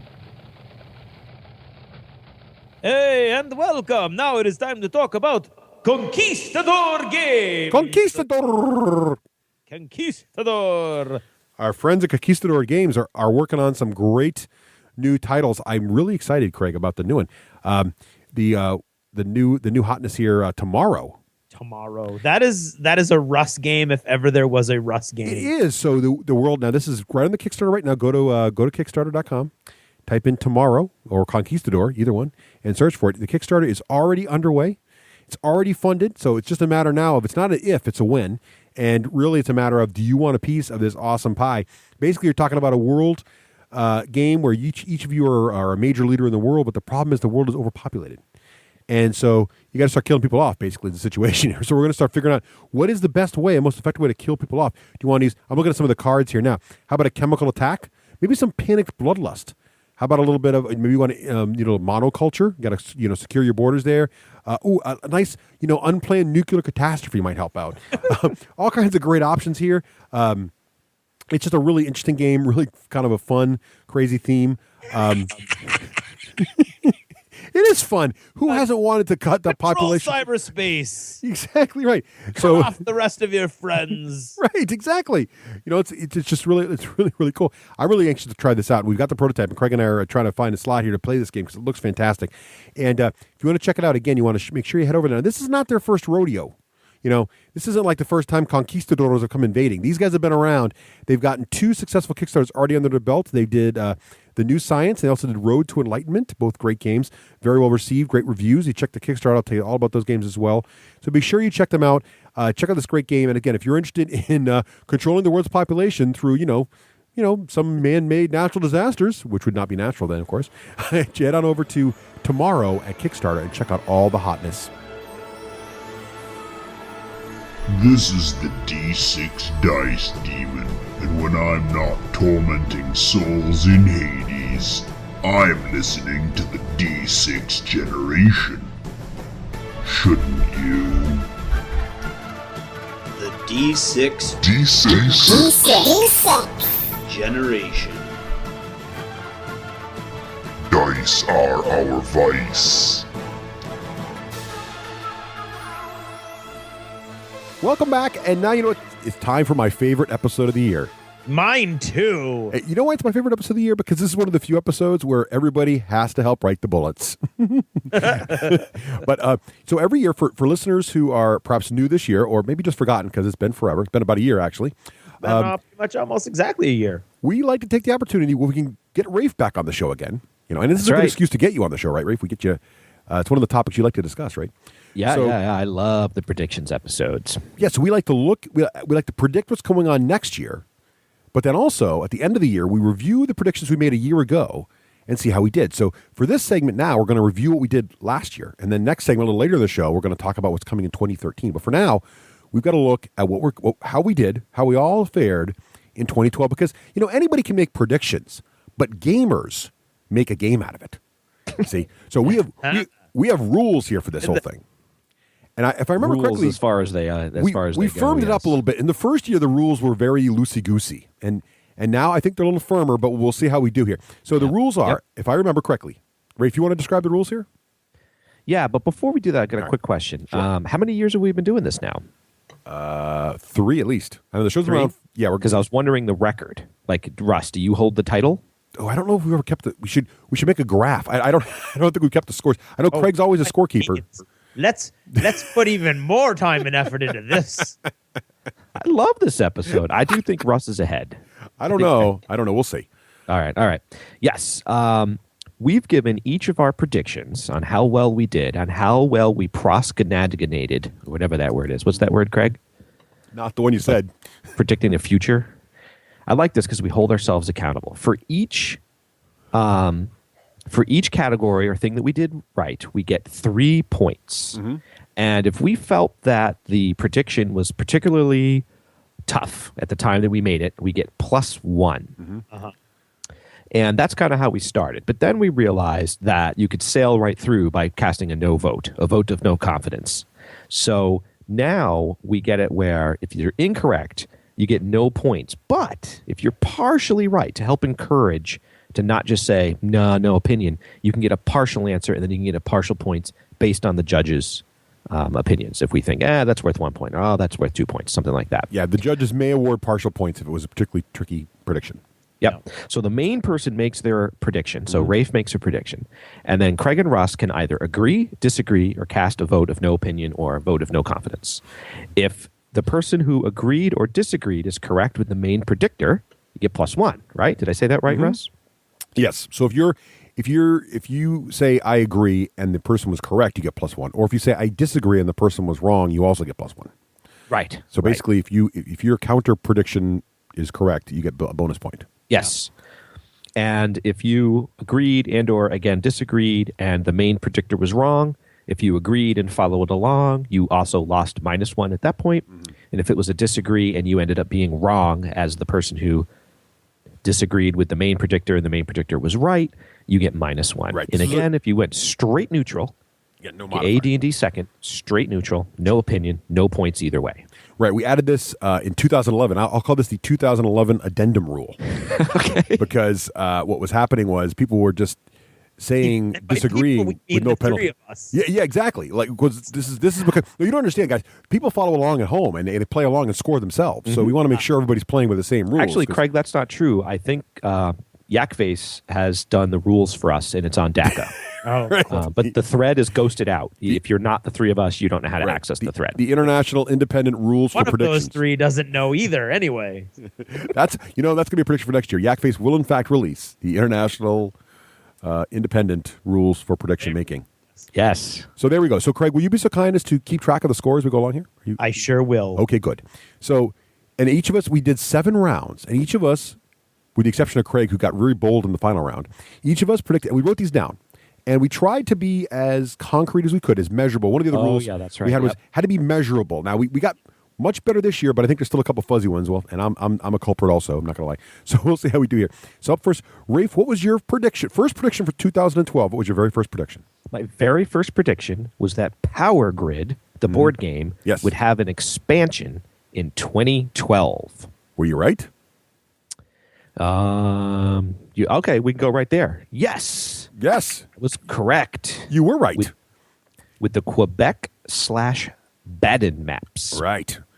Yes, indeed. So there was an expansion. Now, Craig, what was your opinion on this issue here? My opinion on that a year ago is the same opinion I have right now, which is I have no opinion on Power Grid. So, because my parents taught me if you don't have anything nice to say, don't say anything. Sadly, I disagreed with this one. I thought that they had just released an expansion, because they had, and they certainly wouldn't release another one, but they did. So these guys are getting close to Days of Wonder. So anyway, so basically, Craig, write this down. Raef scores 3 points for having a correct prediction, and I score -1. I'm already in third place right off the bat.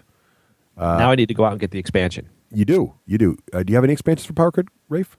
No, I actually don't, because I feel like I haven't played the main game enough. Well, that would do it. Okay. Okay, there you go. Craig, what was your big prediction? Your first number one out of the gate prediction for 2012? I am such a genius and so in tune with the universe. Yes. Mine was that in 2012, I read half these predictions. I don't even know what the heck I was thinking. I know. In 2012, arcane legions will return in some form, rising from the ashes like a great plastic unpainted phoenix. With some media push, ads on websites, etc.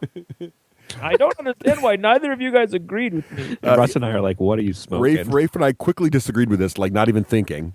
Right. And Craig, would you pull it out? Was it a bold prediction? I was in fact wrong. Yes, I didn't even bother looking at anything. It stayed dead. Yeah, right. So yes, so Craig sadly scores 0 on that one. Yeah. Raef scores +1 for disagreeing and being correct about it, and I also score +1. So now I am tied with Craig at 0. And Raef is strongly in the lead right now as we go into. Yes. You know what I'm thinking? The way you're narrating it, I'm picturing all those little horse racing games, like at the carnival. Oh, we need that, like a little live Twitter thing where little horses moving. Yes. Live tweet pictures of the current stops next year, Craig. There you go, a graphic to go with it. A little live graphic. You can YouTube this. All right. Of course, we'd have to get Rodney to do it for us because Russ can't YouTube anything longer than 5 minutes. Right. That is a problem. Okay. So my first prediction of 2012. I looking back, I don't know what I was thinking either, to be honest with you.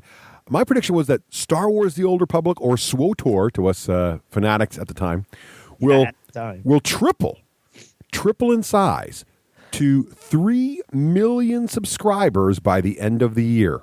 I still don't think you were that far off. And I said this will evidence, it will be on the sales charts, it'll be huge, 3 million subscribers. Sadly, what actually happened was it peaked at 1.7 million subscribers, then dropped off rapidly, and then it's gone to free-to-play. So free-to-play, as everyone knows, is sort of the death knell, although there are some doing pretty well now. So that was so I scored 0 there. Craig, what did you think about my prediction? I said you were wrong.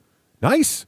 Yes. So Craig's on the board. Craig's on the board with 1. Yay! And Raef, Yep. what did you think? I was drinking the Russ Kool-Aid. I'm thinking, you know games. So I agreed with you wholeheartedly, too. So -1 for Granger. So what's the score now, Craig? Round 1, the score is Craig with 1, Russ with 0, and Rafe with 3. Oh, Rafe's Already, I'm in positive territory. Yes, I'm in last place. See, I told you. Last year was a fluke. I'm telling you, it was a fluke. Let's see. All right. Round 2. Rafe, what was your prediction in round 2? All right. Because everybody was enamored with role-playing, I felt that the one system that people would agree to play would be Savage Worlds. And so that one of the 3 of us would play in 6 sessions in any Savage World setting. I figured, geez, there's like, 4, 5, 6, 7 books on Savage World. And also, I threw out there as an extra Benny. Did you get that, Craig? Yes. Extra Benny, yeah. Russ would not DM Dresden. I don't know why I was trying to rain on his parade there. I don't know. Apparently, Well, I will tell you this, that I did not DM Dresden. yes. But I don't know how we're going to rule these things because I don't know. Craig, did you play in 6 Savage World campaign games? I did not either. Rafe, did you play in? No, I did not.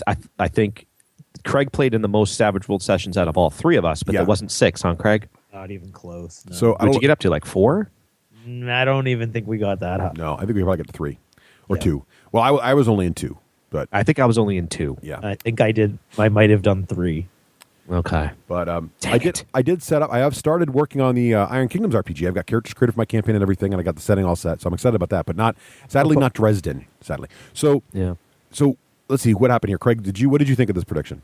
I don't know. Do we give him a bonus point for throwing in a bonus question on So top? here's the thing. So the problem with these little bonus things is now when he's wrong on one and right on the other, and Craig has disagreed, right, or whatever. How do we rule your disagreement?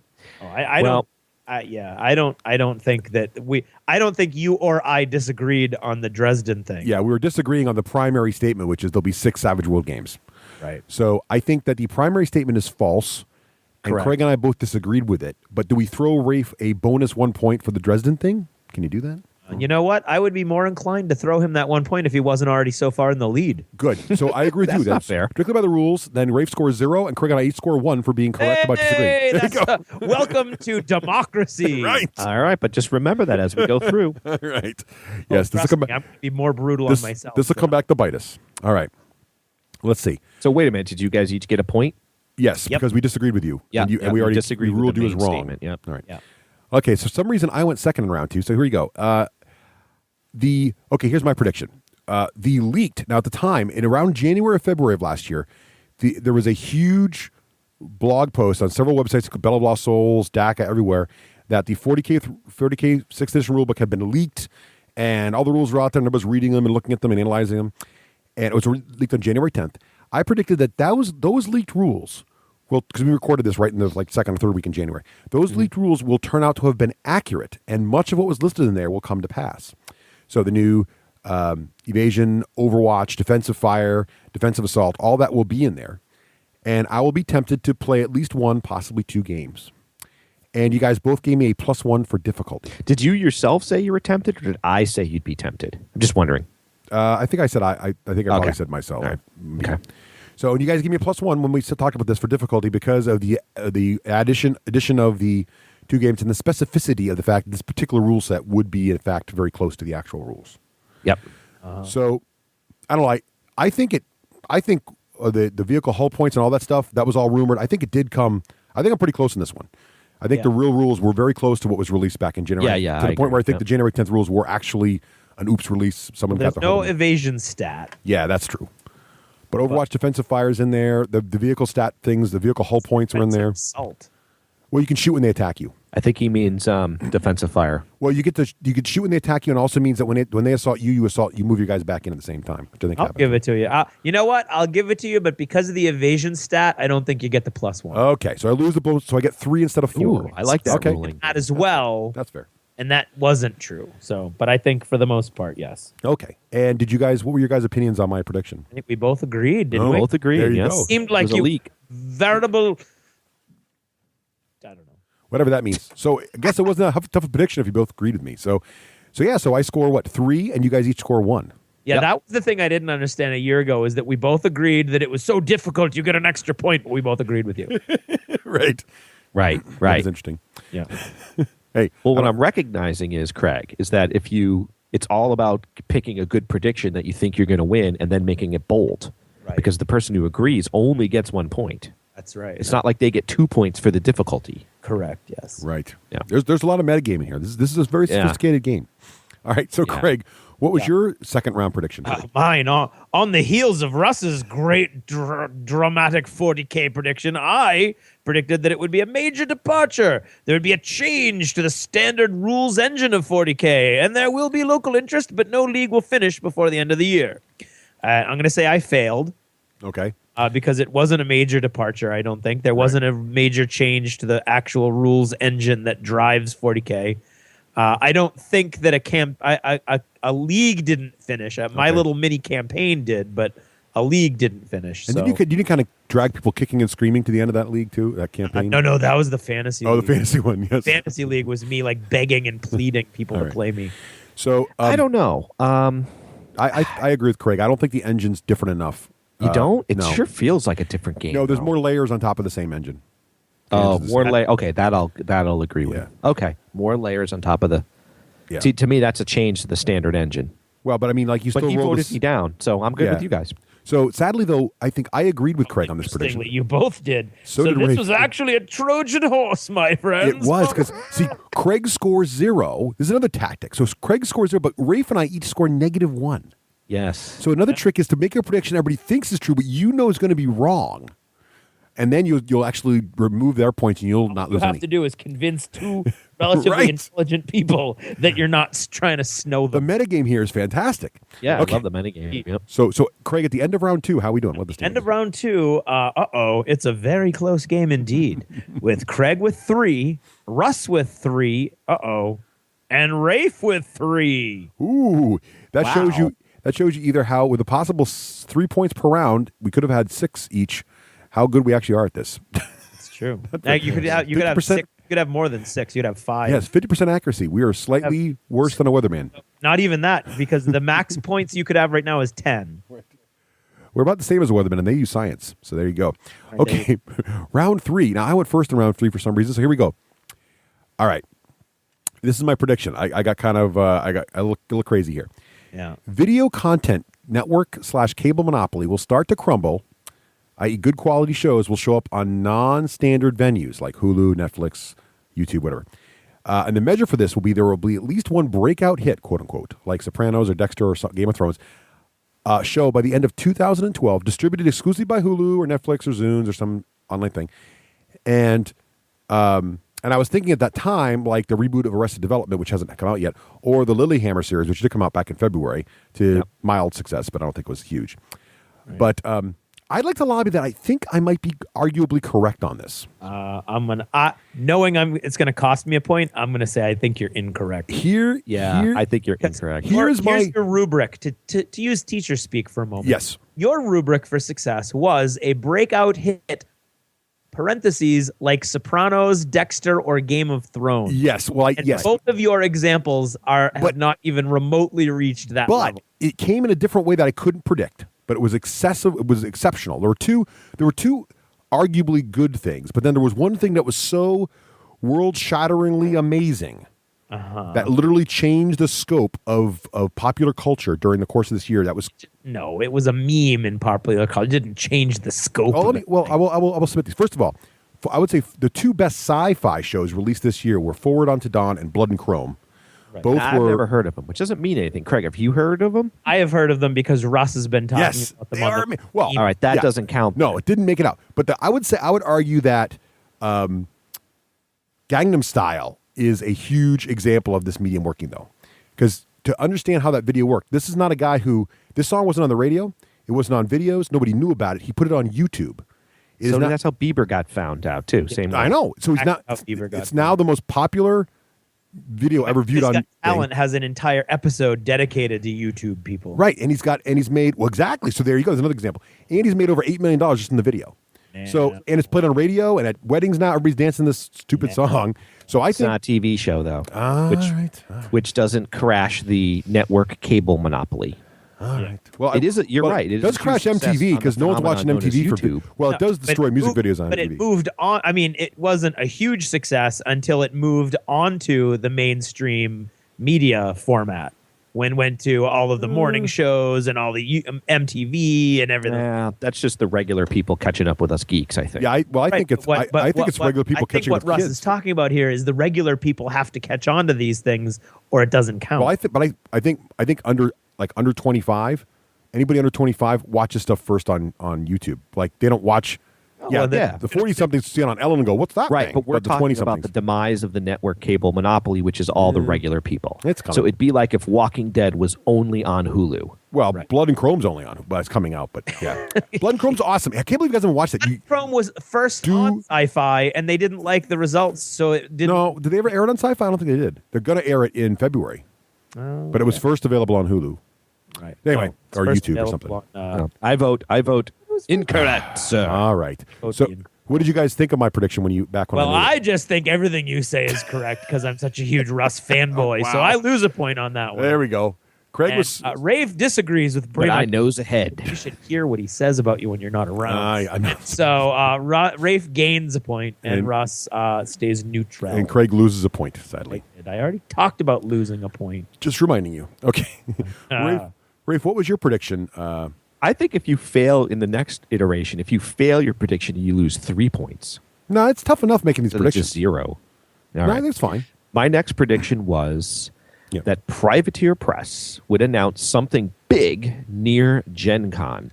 Something like the Battle Engines or Level 7 will announce right around Gen Con. See, now this was a brilliant prediction because Craig and I both thought it was such a softball.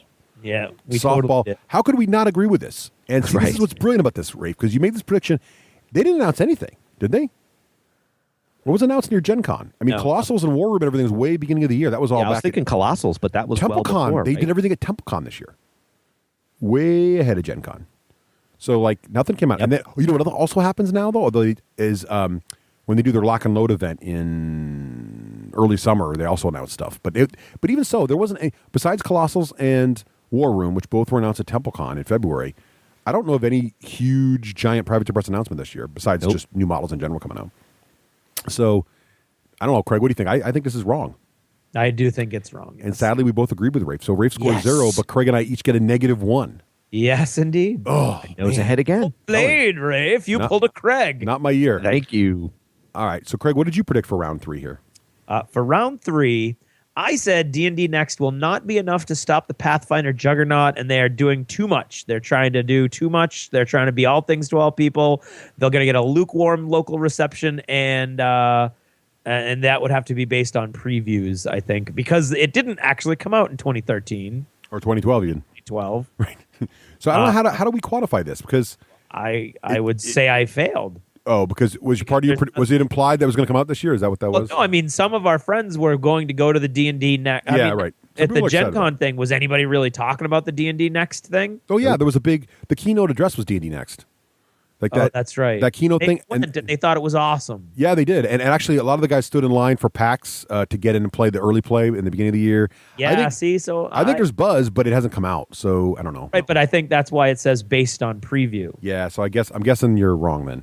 No, because it says based on preview. So based on the preview, It will be not enough to stop the Pathfinder. I guess, yeah. You're kind of saying it's not going to do well, and I think it's not going to do well, and I Yeah. think it sounds like It's doing it okay. is doing well. I don't know if So, it's going to stop Pathfinder, but you know. that is correct. Okay. Yeah. So, Rafe, I'm afraid I lost you a point there, my Yeah, that's correct. And I had no opinion I on this. agreed. Because I Ross didn't had no opinion. He didn't Yeah. know what I was talking about. pretty much. So round 3, how we do it round 3, Craig? What's the standings now? In round 3, the score is I am down to 1. Russ is down to 2. Ooh, I'm hanging on by a thread. And Rafe is still at 3. Well, Rafe is the master prognosticator. Here we go. Yes, look at that. Round 4. Rafe, you're up first in round 4. What was your prediction in round 4? All right, round 4. I thought that Flames of War would produce a hardbound Vietnam rules full book, and one other person will buy another army. don't know what I meant by that. On, Like on one the of you planet two? or a group? Another local person. Right. Could have been on the planet. Yeah, on the planet. Yes. Just, I'm a safe bet. Well, I totally disagreed with that. I was like, they're not going to produce a hardcover rule book for Vietnam. No. Craig, what did you think? I said they weren't going to either because they said they weren't going to. Rafe, do you own the hardcover Vietnam rule book? I do not. Did one come out and you just didn't buy it?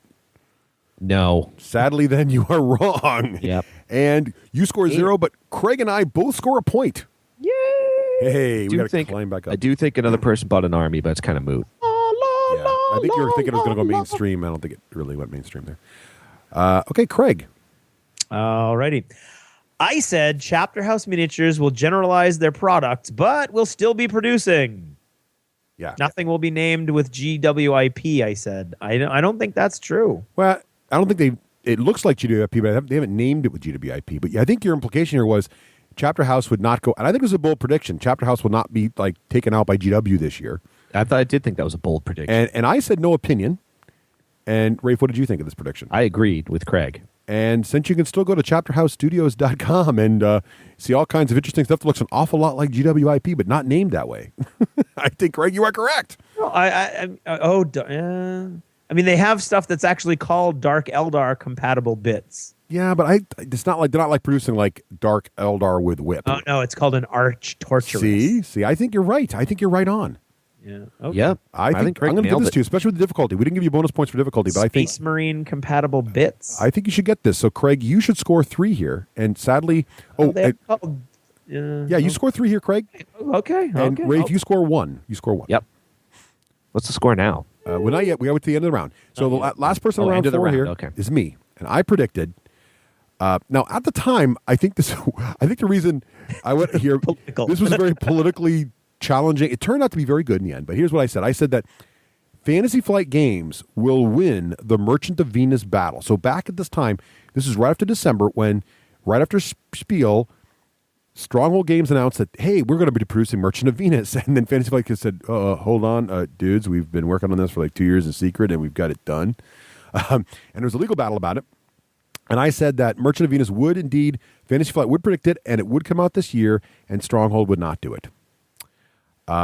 In fact, Fantasy Flight did win it. We've had Steve on the show talking about how he was, not thrilled, but happy with how it all worked out, and that there's a good relationship between the companies. And Merchant of Venus is currently on store shelves right now. You can go pick up a copy at Myriad Games. Right. So I'm going to say I'm correct on that one. The only question is, Rafe, do we nick him a point because he said that Stronghold will not do it? They didn't do it. But their rules are there. No, but their name's not on the box. They don't get any money for it. It's not their product. Oh, I didn't know that their rules were there. No, they're not. No, the rules are not theirs. All he did was he suggested that the board be double-sided and they include the original rules, which are not theirs. There's no Stronghold Games like content in there. I'm taking that one. You just got the one about the Chapter House thing, and mine's like totally clear. Come on now. Yeah, whatever. Okay, All right. so at the end Yeah, he wins. 4, so during halftime, rah, rah, sis boom ba, everybody, Lauren Cha. I'm at 5. Yeah, nice. We'll go lowest to highest. Rafe is still at 3. Mm-hmm. I am at 5, and Russ is now at 7. What? Jeez. Wow, that's luck. Now, we should mention, too, in the Merchant of Venus one, I don't know if we said this, but Craig and Rafe had no opinion on that prediction because they didn't want to get politically entangled with Steve and Didn't want to Bonacore. get upset. Didn't want to upset anybody. We know he knows Yep. where we live, and he does, just saying. Just kidding. All right, round 5. Craig, you're up first. Okay. Again, not sure what I was thinking other than the fact that I had just picked up my Kindle and was paying attention to this technology briefly. I said that a color e-ink reader would be available by the end of 2012. Well, Did you get one, Russ? Yeah, but you know what, though? Because I'm a total Craig Gallant fanboy, I agreed with you. You did indeed. Without even thinking. I'm like, Craig's got to be right. He never talks about technology. He's got to be totally right on this. That's right. And Rafe, what was your opinion on this? I actually had no opinion. Yeah, well, what ended up happening was everybody and their cousin who was making tablets decided they all wanted to make iPads and went the opposite direction of making color ink and all made full color, high resolution touchscreens. Pads. Pretty much. So the whole research on color ink has kind of almost died off. So sadly, Craig, you were wrong, which is 0 for you, but -1 for me. That's true. That is thought- true. I'll take it. Dragging you, clawing and screaming. are. That's my score. I had a pinnacle. I saw the light. Raef, what's your next prediction? Talking about being politically incorrect. I know, right? I angered our good friend and co-gamer, You did. Ross Watson, with the following prediction. I'm not allowed to make these predictions anymore, he told me. He banned me from making any predictions the problem about Ross. Well, yeah, yes, it's very dark, and it sadly, we'll keep going. Okay. Yeah. It said that Ross Watson will return to the non-video gaming world. Which is not a problem. There's nothing wrong with that. There's nothing wrong with that at all. Go on and say. It's the next 4 words that might be Five. I don't know, think man. it's that 5th word. the next 5 words. It just came to me from out of the warp. I swear to God it did. And that he will not have a job Oh, man, it's so cruel. at a video game company. Ouch. Ouch. Man, that was so cruel. Ross, we are so sorry. We That is apologize. cold. I'm not sorry. It was the truth. And it came to me from the warp. Craig and I, He's being my friend, and I feel being bad. such Being true friends. such and good friends, we OTs. were blinded from Raef's prognostication, and Craig and I are like, no. In our hearts, we know that Ross is going to have an awesome position forever in the video gaming industry. So we both disagreed heartily. Ross, heartily, we disagreed with him. Yes. Yep. But sadly, THQ had a bad year, and Ross is now an independent, doing well, hopefully well, independent consultant for many a board game and role-playing game and all that kind of stuff. I don't know, does he consult for video game companies? I'm not sure. He made a little bit, but he doesn't really have a full-time job with a video game company anymore, long story short. So I think Raef is correct on this one. Yeah, I think so. And I just think you deserve the points for basically losing a friend over it. Let's not Yes. be clear. I just hope that another Ross Watson prediction doesn't come to me between now and next Just week. make it positive, dude. It's like last year, Craig had that prediction that something evil's going to happen in the world. It's like, you Right, can't yeah. predict like that. I'll never. Yeah, you Right. learn. You gotta learn. The burned hand teaches best. Right. All right. Just know that as of right now, Ross, as we're recording this, I have no predictions for you. My mind is completely blank. Right. I got to predict something rosy for Ross in the next segment or something. Right. All right. So sadly, Craig and I both disagreed. So Raef's this is a huge one. Raef scores 3.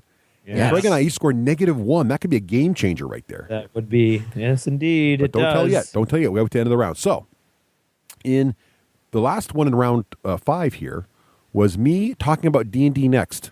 Hopefully with more specificity than Craig did, but we'll see what happens here. So here's what I said. I said D&D Next will not come out this year, meaning 2012. Playtesting will go well. There will be huge demo buzz at Gen Con 2012, but it won't release until 2013. Also, I'm nervous about the all things to all people approach. I don't know. That's not really a prediction. I don't know what that last sentence is doing there. But so basically I said it's not coming out this year. There will be playtesting. People will like it, and there'll be huge buzz around it at Gen Con, but we won't see it till 2013. So I think I'm right. I think Yeah. there was a huge keynote. People liked it. People were in line to see it. So it sounds interesting, and we'll see what happens. But so I'd like to vote that I got this one. Craig, what did you think of my prediction? I think you got it. What- Very specific. What did you say the last year when I made this prediction? I said I had no opinion because apparently, even though I made a prediction based on the D&D concept, I decided I didn't know enough to give an opinion of yours either way. All right. Now, I agreed with you, Ross, but Yeah. in years past, and I think you should get it, you would give me such crap because you'd be like, we can't quantify it because we don't know if it's released in 2013. Well, I think the intention there was it's not. It's That's not what I was gonna going be out to this say. year. Is I totally understand the intention, which is you nailed everything else. It didn't come out this year. Playtesting did go well. Right. And there's a huge buzz, and it didn't. A huge buzz in 2012, and then it would have been fine if you said, but it won't release in 2012. Right. I could have stopped it. So that's how I read it. So Right. just in case, no in the bonus future, points for hard. I'm with you. So I'll get 3, and Raef gets 1, and Yeah. Craig scores nothing. So how are we doing at the end of round 5, Craig? End of round 5. I am now in the rear end area with 4. Oh, that's 4 is pretty good. Has fallen to second place with 7, Ooh. or actually is still in second place with 7, right?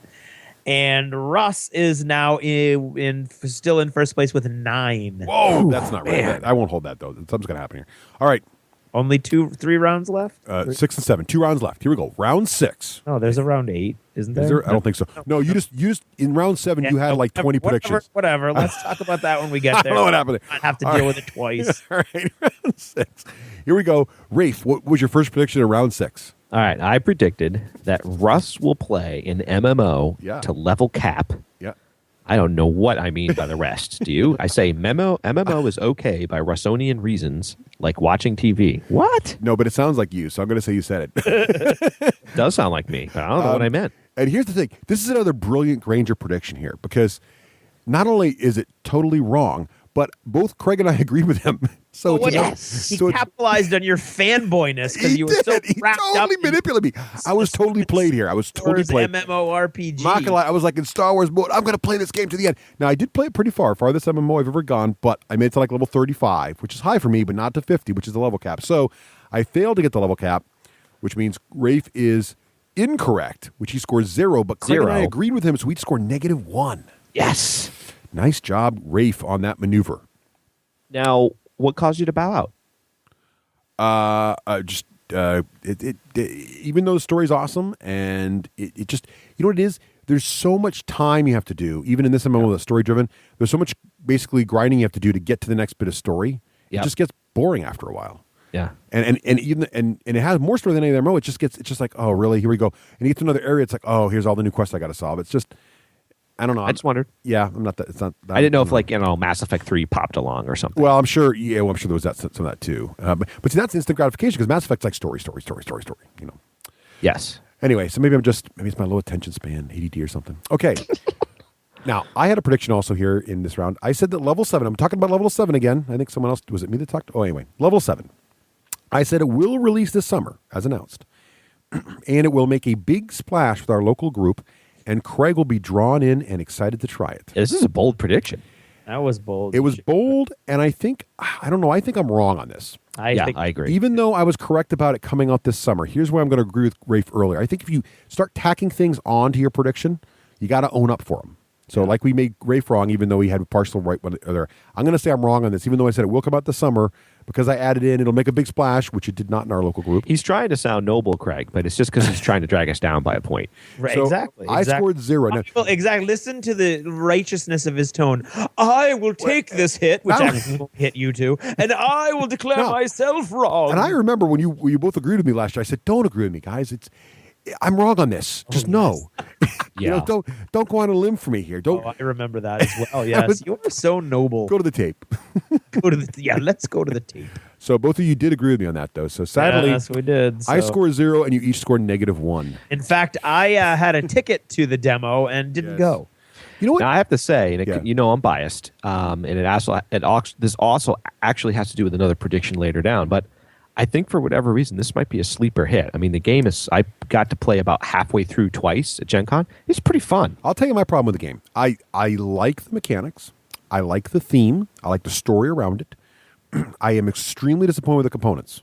Yeah. I don't know how, in a year where you have games like Zombicide coming out and games with amazing components, that a miniature game company like Privateer Press can release an entirely paper and chit game. Yeah, the double-sided guys. Yeah, that was very old disappointing school. to me. I was expecting, they're a miniature company. I was expecting fully sculpted little aliens and fully sculpting. If they had that, I'd have been in. But when Fantasy Flight Games is putting out games that are very, very similar, like the Gears of War game, which is dungeon crawl also and everything with sci-fi, but with fully sculpted models for good guys and bad guys, you can't I hear you. even Mice and Mystics from Plaid Hat, awesomely sculpted miniatures. You can't come in here with the little fold-over paper guys and a thing from like they had in 1985. That's, yeah.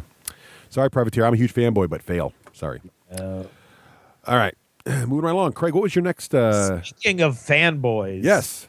I decided that I was going to support my friend Rafe 100% with my next prediction. Well, this is like what Rafe said about Ross Watson here, okay? I just want to say that I was here just calling it like I saw it. I wasn't trying to be mean.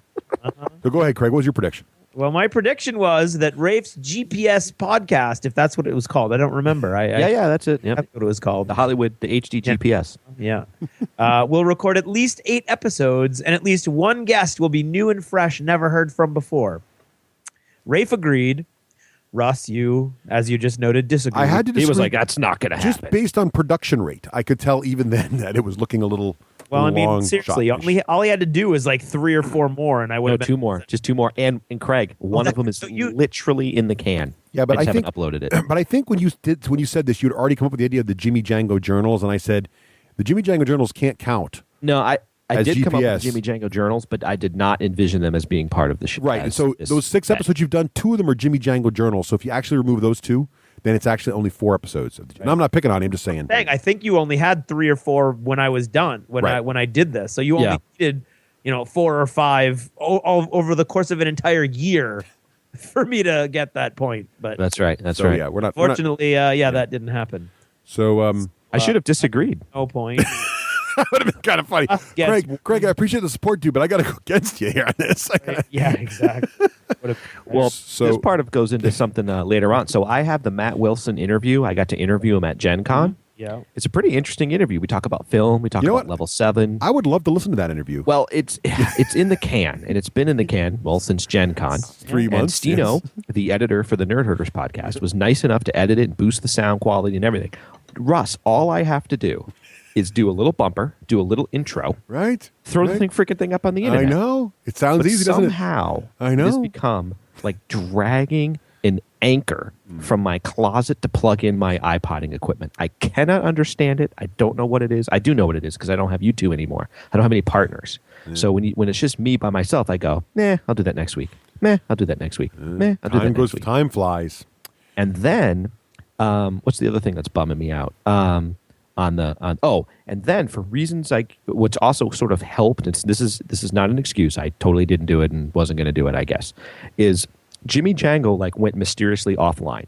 The WordPress database, I couldn't log in. My tech guys at work couldn't log in. Stino couldn't log in. Literally, we could see the password and the username in the database, and it would not let me log in.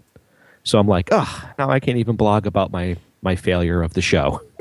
So the blog's been totally silent because I haven't been able to log in until literally 2 days ago. Stino had to do a complete reinstall. I want some more information, though. Not right now, but off the air, because I want to make a bold prediction about your blog and podcast for next year. Oh, So okay. I need you to. But I need some insight. I want some insider info so I can. Well, that might come out with the when we hit dunks. Right. Okay. So yes. So Craig. Oh wait! I did get a luminary. I was very proud of this interview. I'll give you. Here's what I think we should do on this, Craig. Here's my vote. Uh-huh. I think Raef, Craig. I think Craig, you should get 1 point. We're gonna count you as wrong, but we're gonna give you a point for getting the luminary in there. Yeah, I don't think I should get a point. I'll take the no 0. How's that? But you get a 0 anyway. It's your No, you prediction. get a -1. No, it's your that prediction. was me. Oh, right. It's your right, prediction. You were being nice. So I think you should get a 1 Okay. for including in your prediction that he get a luminary because he did get David Peterson, which is a great get. Yes. Listen. He's a great get. Great. No, David Peterson's awesome. He's Mouse Guard, right? Mouse guard. Yeah, the guy who grew up Mouse Guard. And he was so gracious with his time that he talked Yeah. to me for so long. It was 2 episodes. But didn't he talk to you at Gen Con when you were still working with us? No, he wasn't at Gen Con. But we He's did get a connection.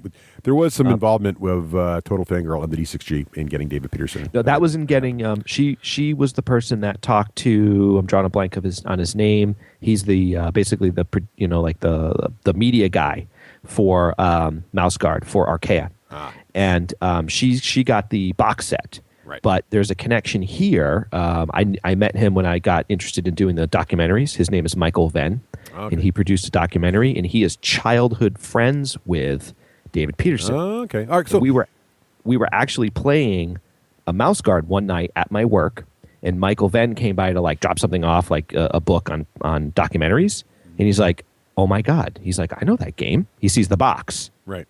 He's like, "You're not going to believe it. Some childhood friends with David Peterson." I'm like, "Get out!"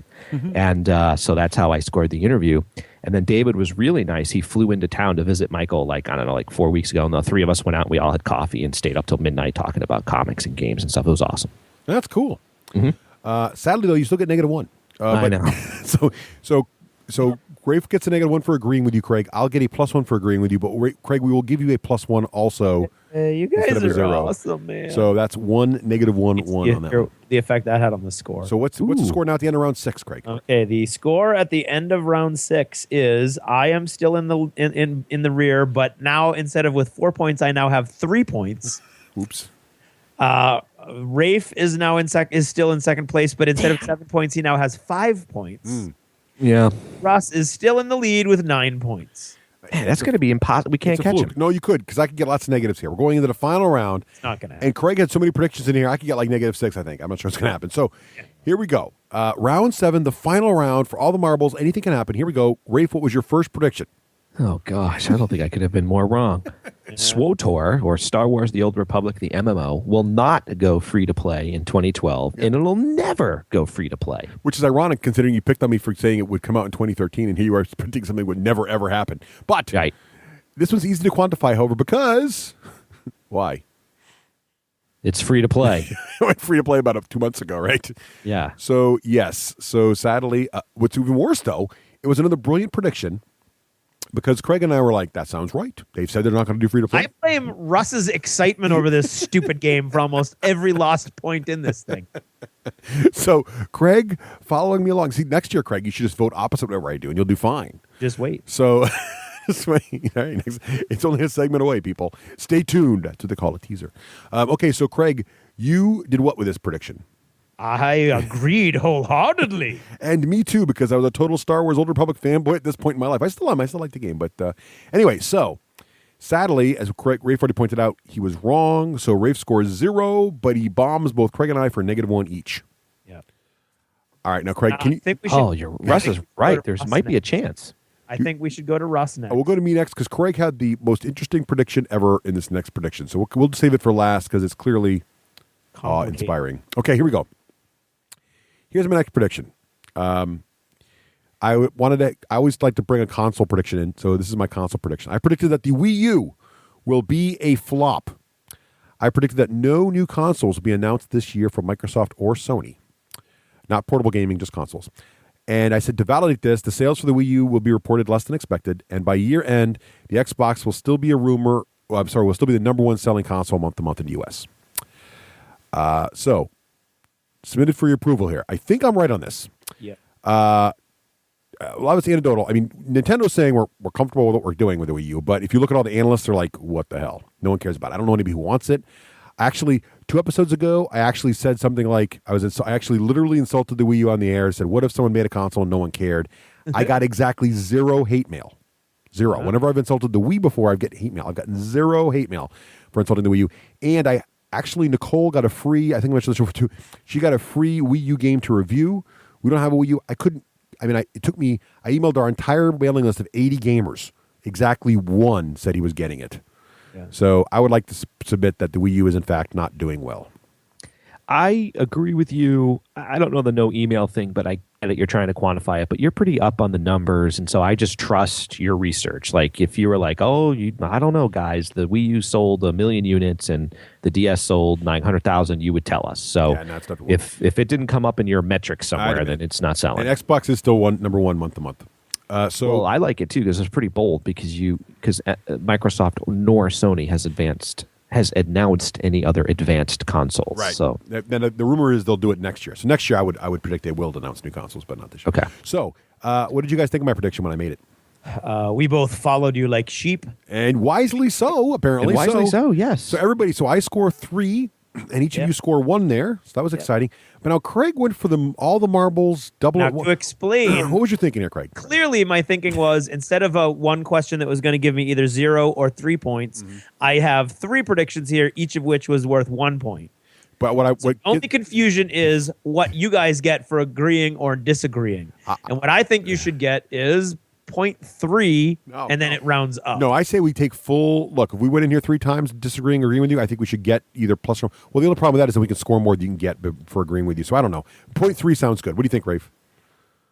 Say it again. Let's go half. I'll go half. And it rounds up. So if you were correct with all 3, you'd get 2 points. What we're saying here, Raef, is that Craig is going to make 3 predictions in a 1 prediction category, and instead of getting 3 points if he's correct, he's going to get 1 each. Okay, and then we can still agreeing and disagreeing. We're only going to get a half, either plus or minus half, because we can't. It wouldn't be fair that we could score 3 points here for against one of his predictions. Right? Does that make sense? It does, but I'm thinking. I'm good with anything. I'm also good with us getting -3 here if we screw up, or +3. Did he when he says each worth 1 point? Did he admit that going in before last year? That was written last year. Oh, okay. As long as he wrote that last year. Okay. Yep. And we get half a point? Yeah, we didn't clarify that last year, but I think that seems fair. Or we should get less than a full point, I think, because otherwise we could outscore him. That's what I'm saying. You get 50, you get 0.5, you get half a point, and you round up. So if you were correct all 3 times, you'd get 2 points. All right. I like it. So you Okay. that gives you the option, the opportunity to actually gain more points than a normal question, but not like a full size for a full question of your own. So what was your first of 3 predictions? My first one, and this is just how much of a genius I am in movies as well as gaming. Oh yeah, it was brilliant. The Martian Chronicles movie, blah blah, John Carpenter, will be the Avatar of 2012. It will not be loved by sci-fi fans, however. Rafe, you agreed with me wholeheartedly without an extra E. Russ just fixed it. Russ, you had no opinion. You were a little confused. Yeah. The result Russ has is debatable. I would argue the result is not debatable at all. I would argue the result is it was exactly the opposite of Avatar. Yes, I think so too. Avatar, of which, of course, was a huge commercial success and hated by most sci-fi fans. Right.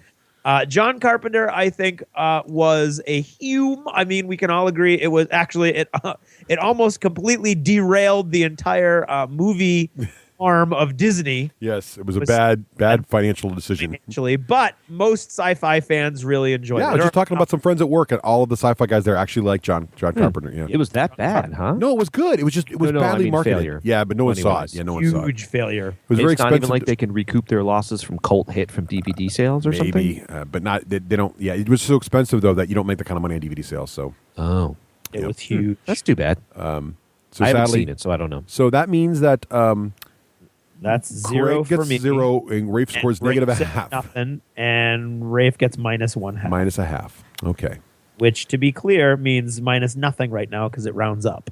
right.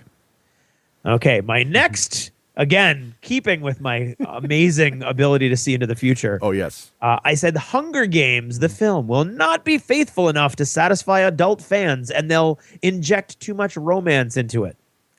I think they did, in my personal opinion, inject a little too much romance into it, but fans flocked to it, and it was very successful. I think there was a lot of romance in the book. I disagree. Not in the first. In the first book, there was almost none. Really? I think there was very little in the first book too. I would In agree the with first book, there was what romance there was. In fact, was confusing to the people involved, and you didn't know if it was an act or what was going on. Oh, yeah, that's what I It's meant. not at all central to the plot, except for the very end. I'm sure But, it was extended. I have still not seen the film, but I'm sure it was extended in the film. yeah, because there was you didn't. Yeah, yes. Anyway, I'm going to call this a miss. So, Rafe, you agreed, right? He did. And I had no Yeah. opinion because I'm not a film guy, so I had no opinion on this one. Yeah. So no points on that one. And then finally, I said Battleship. So Rafe got another negative half. So now Rafe is at -1 now because it rounds up or Yes. down, whatever. Yeah. I said Battleship will be will greatly exceed expectations. The line "You sank my battleship" will be in the movie. +1 difficulty. It did not, in fact, that line did not make it into the movie. However, I will say that I thought it was it did greatly exceed expectations. I thought it was a I'm great. going to agree with you. entertaining movie. I'm even tempted to give you, because I think the spirit of your line, that the line you sent in Battleship in the movie, I think your spirit there was that the line from the game will be in the movie. And although they didn't have you cite my Battleship, they did actually have a very blatant scene where they'd say like B7, E6. That scene was, they actually had them essentially playing Battleship on the movie screen, which I thought, and I liked this movie a lot, actually. I've heard that. It's really fun. So I agree that it exceeded expectations. I would agree that it had the thing. I would even agree you get the +1 for difficulty that we mentioned. So I think you should get 4 points on this one. No, 2 points. Or 2 points, yes, 2 points. Now, Rafe, you disagreed. Wait, does he get 3 points? No, 2, because we get 1 normally and it's +1 for difficulty. Oh, he gets 1 normally, because not he split. 2. Okay. Yeah, Craig, I it was disagreed. very, very confusing. So, Craig, I don't know why. Rafe, you disagreed, so you get -1/2. And I agreed, so I get +1/2, which rounds up. Woohoo! There you go. Score. So the total on that, my super mega multiplex prediction, I see what I did there. I see what you did. I got 2 points. Russ gets 1 point. Nice. And Rafe gets -1 point. Actually, I get -1.5, but Right, 1. but rounds up. Rounds up. Right. Okay, so that means Finals. final score. I am still far off in the back with I got now that's a 5. Ooh, a 5. Hey. That's a good. That's a good finish. Strong. Rafe is still at 5, so we're tied at the end. Nice. You're not in third place, Craig. That's impressive. Wow. I Nice. pulled out a tie. Wait, Nice. because guess what? Because Russ is now at 14. Well, that doesn't mean anything. That's Toledo. just pure, I'm sure it won't happen again next year. We will bow down to you, Nostradamus. Wow, I got lucky. All right, Wow. Well, I hope everyone enjoyed looking at our predictions from last year, and please remember that. Tuned for the predictions for this year. And remember that past performance is no indication of future events. Yeah, whatever. Which means I may not be any more correct in the next part of this show you're about to listen to. Just keep that in mind. Nailed it, man. I would if I were you guys, I would get my money ready to go right to the stock market. And as soon as you hear Russ talk, Oh, jeez. An even playing field. A clear set of rules. And a good roll of the dice. Dice are our vice. We are the D6 generation. If you're at your favorite bookstore and you're looking around the magazine rack, you are very likely to see one of the most professionally produced war games magazines. That, of course, is War Games Soldiers and Strategy magazine. A fantastic read. And I love this magazine. Again, I say that every episode, and it's because it's true. And they do great photography of models, so much so that it looks like a scene from a movie, but it's all models right there on the cover, on the inside pages. And Craig, the themes are fantastic. What are some of the themes in the latest issue? well, the theme for the latest issue, every issue has a theme. And the theme for War Games Soldiers and Strategy issue 64 is Twilight of Burgundian Might. Ooh. And of course, we're talking about Charles the Bold of Burgundy. Nice. And the theme, Derek Bruce, or Why My Next Army Should Be Burgundian, is so they go into all the different, what is a Burgundian army? What kind of games would you play in a Burgundian army in? How would you paint up a Burgundian army? Who was Charles, and what exactly made him bold? Oh, and the great thing about this magazine is you have to be very careful, because if you're not careful, you might learn something before you're done reading it. That's the key, is that fantastic. this is one of the coolest learning tools. Oh, yeah. History goes that's around. It brings history to life, and it's just fantastic, and it's a great way to experience it through gaming. And don't forget, too, when you go to their website over at wssmagazine.com and you're looking through all those great back issues and you're trying to decide, ooh, this one's themed in the American Revolution, ooh, this one's all about spies, and you want to get those couple of issues that you really would like to know more about, make sure you put in the D6G code, and you'll get 50% off anything you order, whether it's a subscription or some back issues or whatever you get. They'll hook you up and give you a little break for letting them know you came from the D6 generation. This is Total Fangirl. Regular Jane most days, total fangirl when the moment strikes. Han shot first. Starbuck is a guy. And Lestat, now there's a vampire.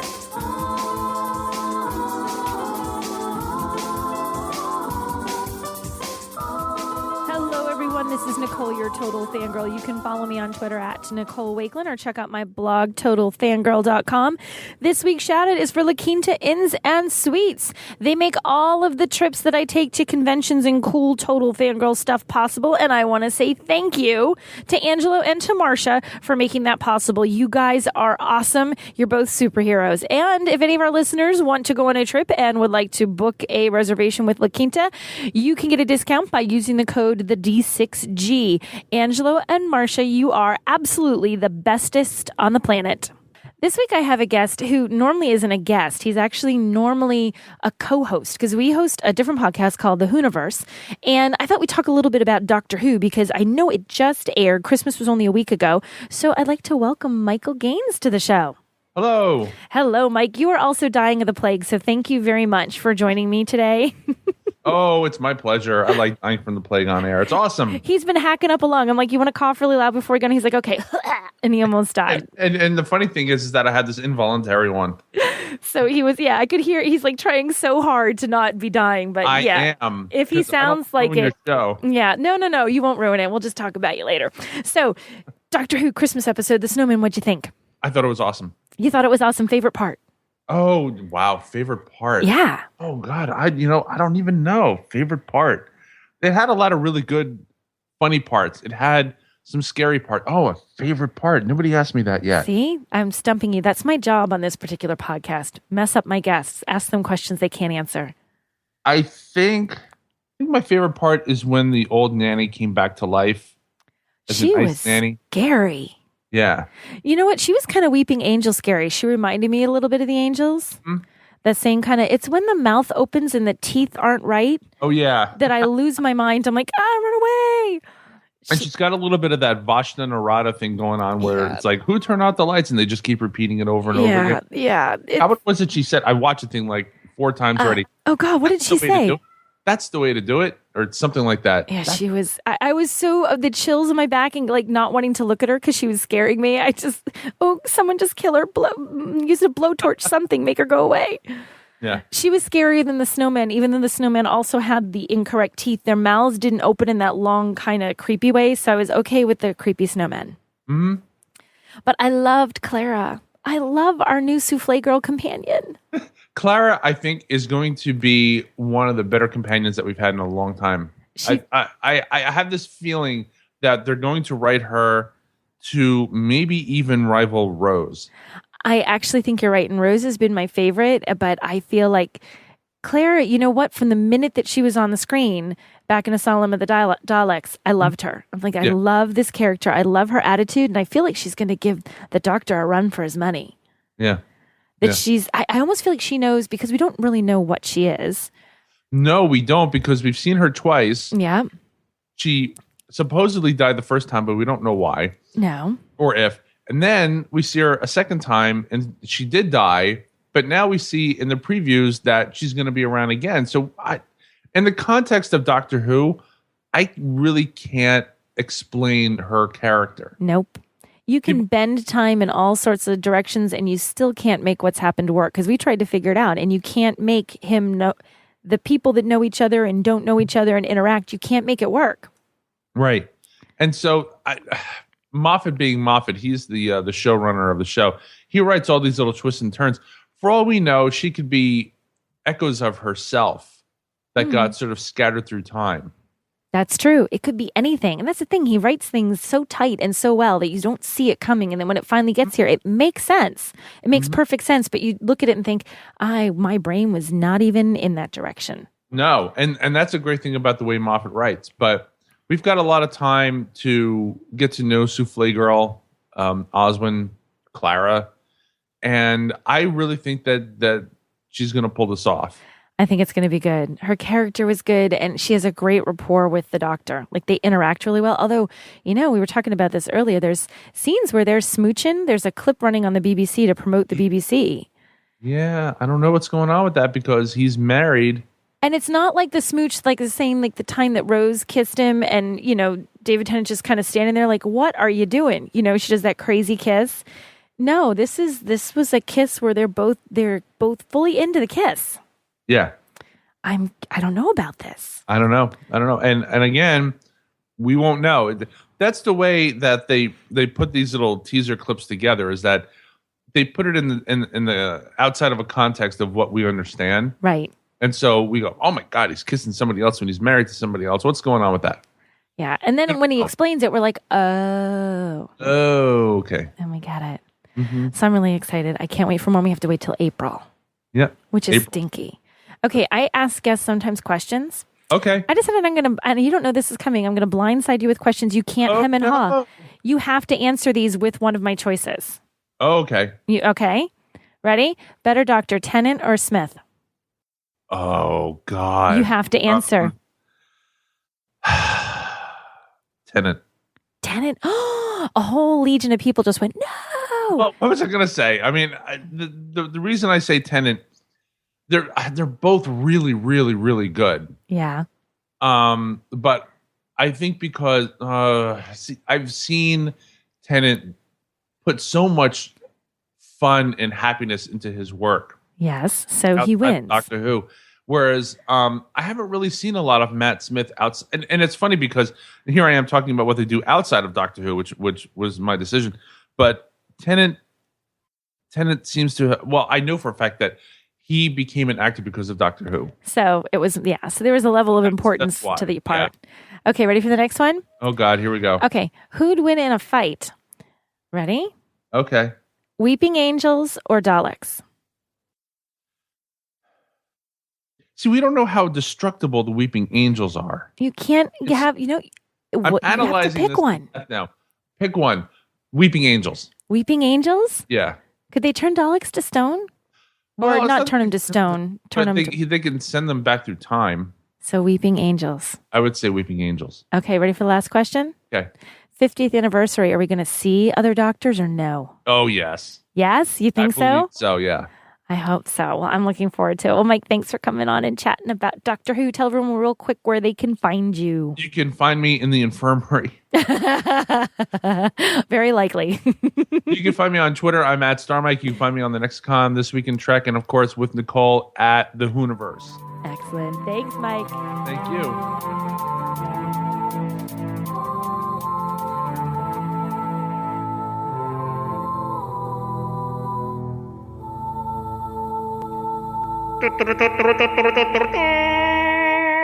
It's time to salute. It's time to game salute. It is indeed. You know, one of my favorite things about GameSalute.com is their fantastic news page. And now they've sort of expanded, they've extended out their news information now. And actually, the Game Salute news is now all compiled on a website called GameBugle.com. That's Game B-U-G-L-E. Exactly. Perfect match. And it's a great little page. It's just all dedicated to the news now. So it's a great place. You can go right up front and get all the information on the latest stuff. New releases from everybody. Lock and Load Publishing's on there. There's a new, what is this thing? The Chastel expansion release on there. All kinds of great new hotness on there. Top 10 Game Informer issue. All kinds of great stuff in here. There's Professor Pugnacio's Portfolio of Perils, Pugilism, and some other P word that I can't read. Exactly right. So if you want the latest news, powered by Game Salute, check out GameBugle.com. And for any other great store locator, whatever else you want to know about the game industry, check out GameSalute.com. There's all kinds of great stuff on the website. They really keep the game industry humming in the background. So if everything's working properly, it's because Game Salute is there. This is the Dice Tower Network at DicetowerNetwork.com. Hey, welcome back. And it is my least favorite segment of the entire year. Woo-hoo.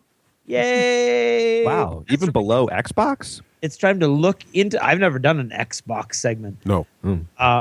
It's time to look into the future and see our predictions for 2013. Yes, indeedy do.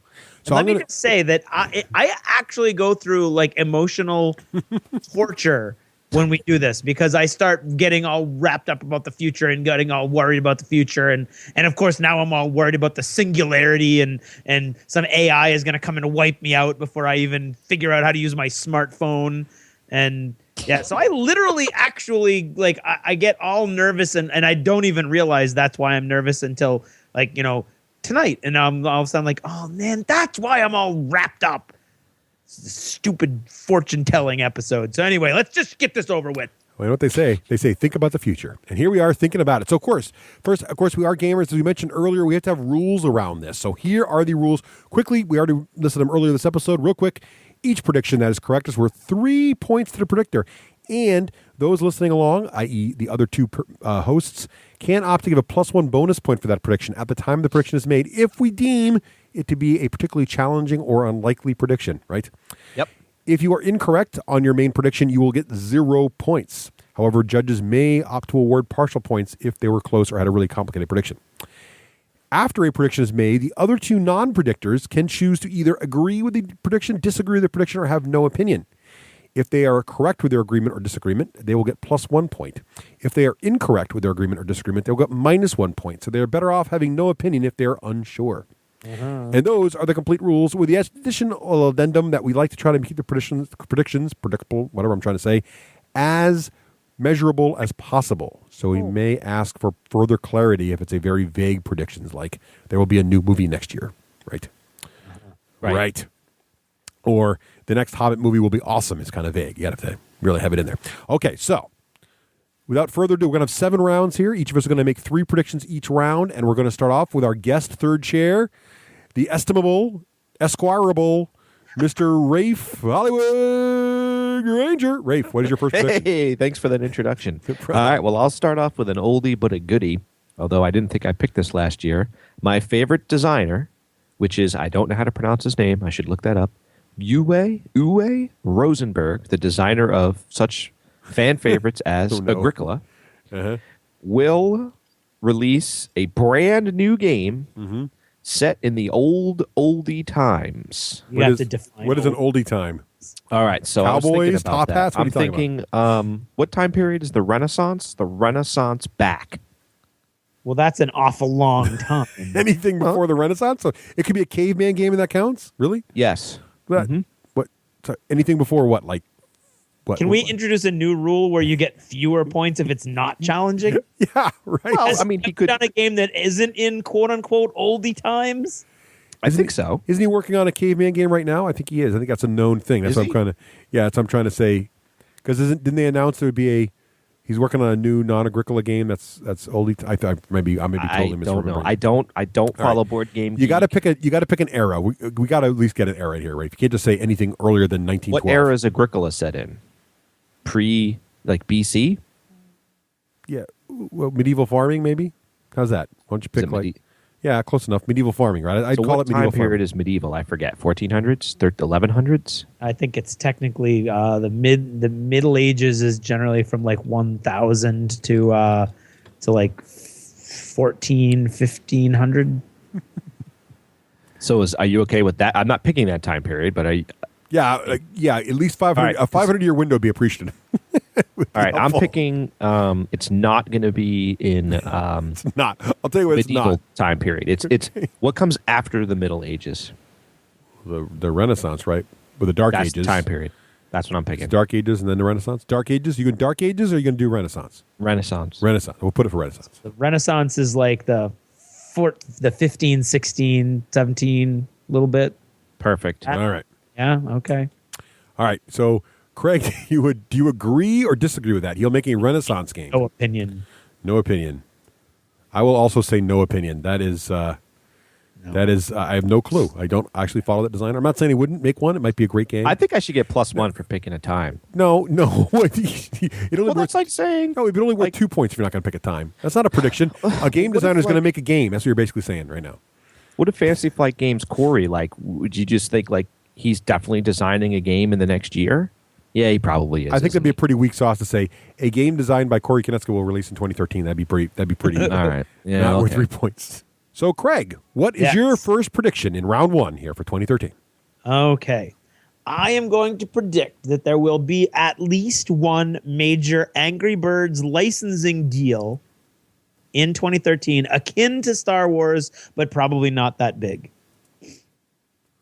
Licensing deal. Yeah. Well, they've already done Rio and stuff, so Oh, like it'll be Lord of the Rings or something. Yeah, So- it'll be like an already well-known IP. So it has That's a good prediction. well-known IP. So how do we It call needs I'm to be jumping on something that. that's well-known. What do Okay. you mean, how do we predict? Okay, It's got to that's be fine. something that the three of us agree, yes, that was well-known. It can't be some random cartoon that nobody ever heard So of. if it's a tie-in movie like the Rio tie-in, that wouldn't count because it was a Rio Angry Birds, right? When that movie with the blue bird came out. Did it tie in? I didn't know it. Well, yeah, there was actually a Rio Angry Birds the version, just like there was a Star Wars. But I knew there was a Rio one. I didn't know that it tied in with a movie Rio. Yeah, but that may not count. I mean, Sure. it was, but we were talking about Wasn't like Rio about the lizard. Rio had nothing to do with Rio de Janeiro, Brazil. no, Rio had the. No, I'm thinking of what was the one with the bird in Brazil was the one it tied into. I think it was called Rio. What was the one? The one with the lizard don't know what he's was talking a different about. movie. But I know what you're talking about. I'm getting them confused now. But at the same time the Johnny Depp lizard movie came out, there was also a movie with a blue bird who lived in Rio de Janeiro, who I thought was called Rio. No, it might well have been. Anyway, I haven't I seen like that movie with the lizard. It was a good family film. But anyway, okay. So you're saying that would count too? I'm okay with that. Yeah, okay I'm with that. sticking with it. Okay, well-known IP. Okay, well-known IP. Okay, so Rafe, you're on. You agree with that? I'm jumping on that. Like syrup on a pancake. I feel like it's a sure thing, but I think I'm getting duped here. I'm going to go no opinion. He's getting Got to be cagey. Nice. Got to be cagey. They're always after the leader. All right. Intriguing. All right. My first prediction. Are you ready? Yep. All right. Here we go. Microsoft. I got to start with consoles here. Okay. Ready? Microsoft will announce a new Xbox console this year. Probably at E3, but I'm not saying when they're going to announce it. They're going to announce a new Xbox console this year. It will have a new name. The word Xbox will be in the title, but so it won't be Xbox 360 anymore. It'll be Xbox something else. I don't know what the name will be. And the big part of this prediction is it will be backward compatible with all Xbox 360 games. That is my prediction. So this is the year They're coming out with a new one. I remember last year I predicted there would not be a new console. This year, there's going to be a new one, and it will have a new name. So it won't be like they did with the new redesign of the case, where it's just a new shape case, but it's the Xbox. This is going to be a new version. It's going to be faster, stronger, better, but it's also going to still be backward compatible with the old games. Now, are you saying they're just going to announce it this year, or it'll come out this year? Yeah, this prediction makes no... 3 parts to this prediction.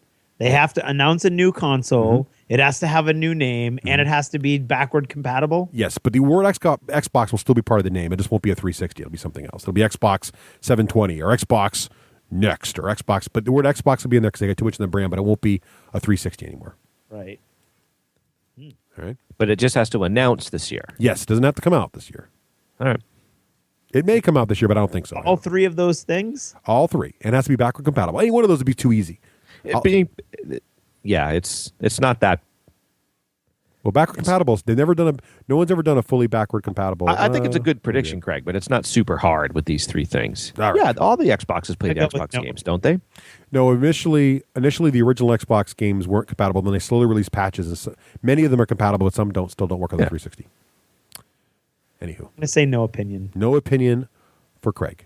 Yeah. I'm going to cover my bets here and agree with you. Agree, okay. All right. Because I got some predictions down below. All right, round 1 in the can. How we feeling? We feeling like someone's going to be in the... Anyone want to predict who's going to win next year? That should be your 7th prediction. Right now. Yeah, I'm going to predict That should be Russ. the 8th round. We should all predict who's going to win. That'd be kind of cool. There you go. Okay. For bonus points. I like it. Okay. All right. Rafe, what is your first prediction for round 2? All right. This one, Craig, I'm sorry, came to me like Ross Watson's prediction. Okay. Craig will have or announce a new baby.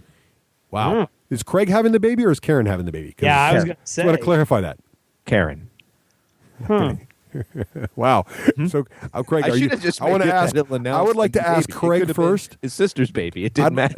I'd like to ask It's just Craig. he had to announce it. I want to ask Craig first if he's agreeing or disagreeing, and then I'll make my decision. Right. I'm trying to do math in my head. Someone knows something. And I'm not on Facebook, and I don't know anything. Let's see, when was the last time the milkman was by the house?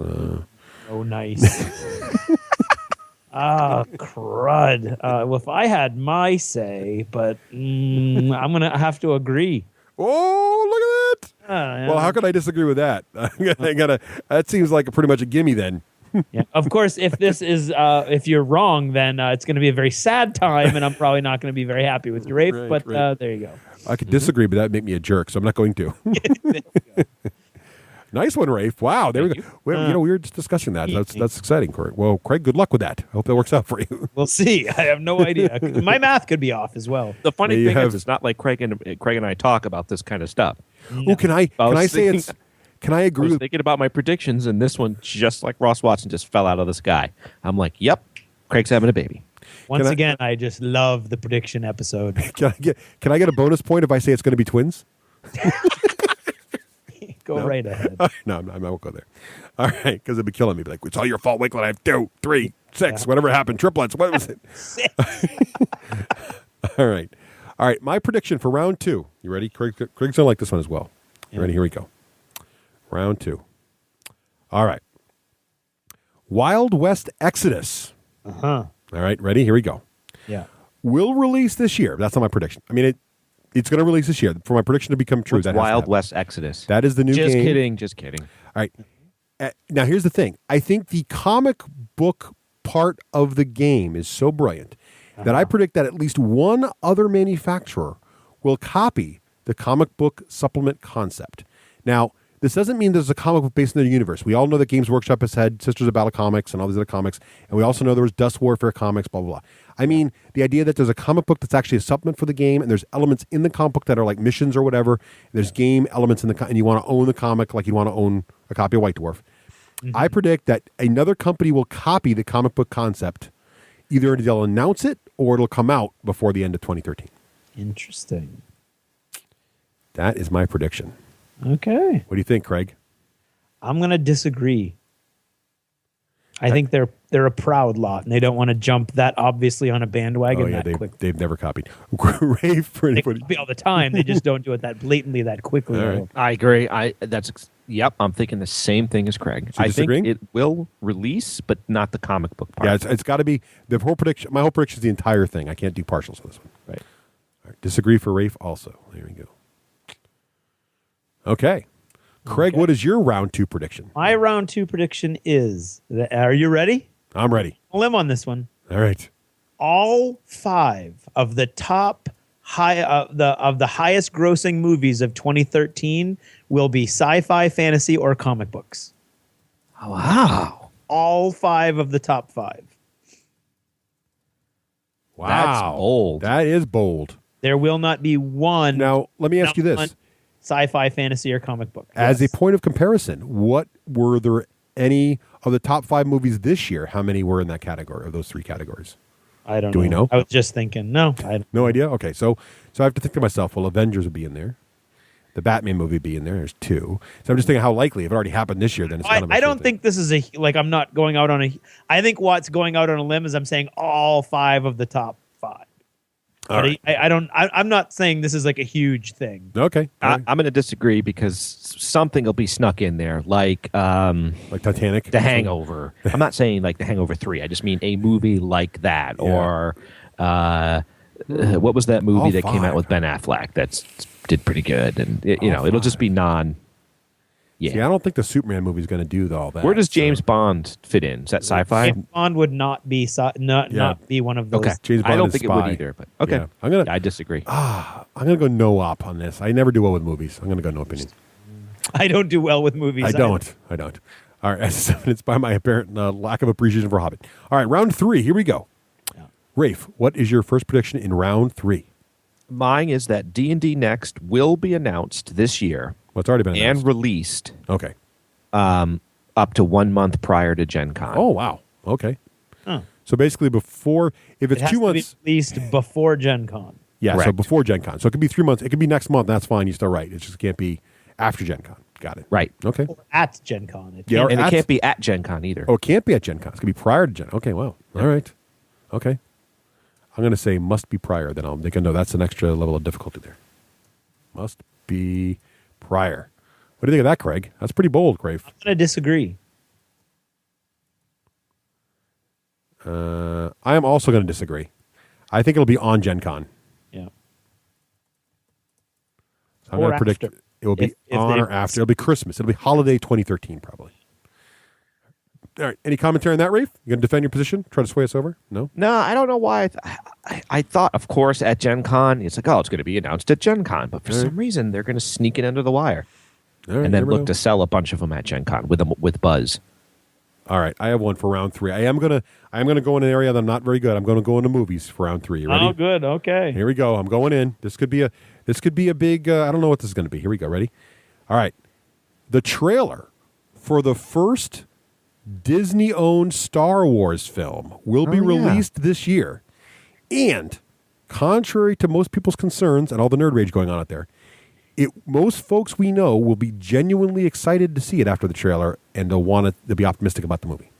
So right now, the general nerd thing is, it's Disney. They're going to ruin it. Blah blah Not blah. a big fan of Nerd Rage. I actually hate it. I'm going to agree with you. There you go. Look at that. See how that works, Rafe? See how that works? I want to agree too, but I have a little bit more. When you say most folks we know, so Well, I don't know how to qualify. if our 12 people Like that we if know, Andy says, ugh, it doesn't count. Yeah, right. If okay, Old man Andy's all grumpy about it. it'll be in front of the Hobbit next year, or some major movie, right? no, that's not what I mean. What I mean is that if all the blogosphere says, "Oh my God, it's terrible," blah blah blah, but our circle of friends go, "I can't wait." Do you win the prediction? Yes. I would say yes. Yeah. Yes. I think Okay. if all of our friends are like, "Oh my God, it looks exactly what we're worried about," it's Our just all friends Disney don't- side, We can sum this up with the phrase "F the blogosphere." right? Our friends would squee over anything. No, they All don't. right. Well, I'm gonna stand behind my I opinion. disagree that it's that cut and dried, but if Yeah, you yeah. do that, then I'm gonna just disagree. I disagree. Okay, disagree. Okay. Rafe is disagreeing. That's fine. Note that our friends will squee over anything. He disagrees. Right. Correct. That's even more interesting. Okay, good. All right. Okay. All right. For example, like The Hobbit is not universally loved by our friends. Wait. I just thought of a wrinkle in my Yeah. opinion. What's that? Even though our friends squee over anything, do I think that the rest of the blogosphere are going to hate it? The blogosphere doesn't matter. It Doesn't matter, the but way I'm thinking. But Raef, about it. So I'm going to agree. I even think the blogosphere is going to like it. Yeah, that's what I was just thinking. I think everybody's they're going to gonna like it. I think the whole so world's I'm going going to to agree. Yeah. Agree. Okay.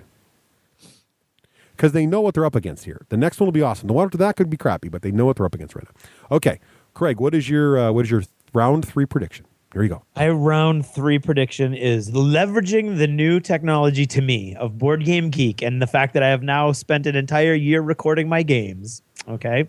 I will be doing that again. And according to that record for 2013, at least one of the top 3 most played games for me of the year will be something that came out at Gen Con, or I found it at Gen Con. Yeah, that's easy.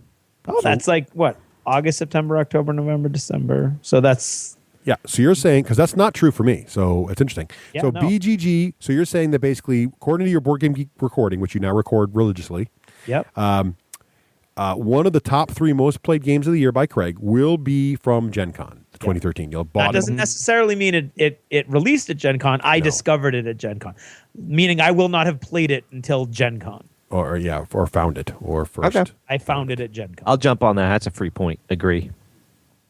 Rafe agrees. See, that means that the majority of my gameplay in one of those 3 game slots will come in the last 5 months. How many times you play Spartacus? Spartacus did not make it into the top 3.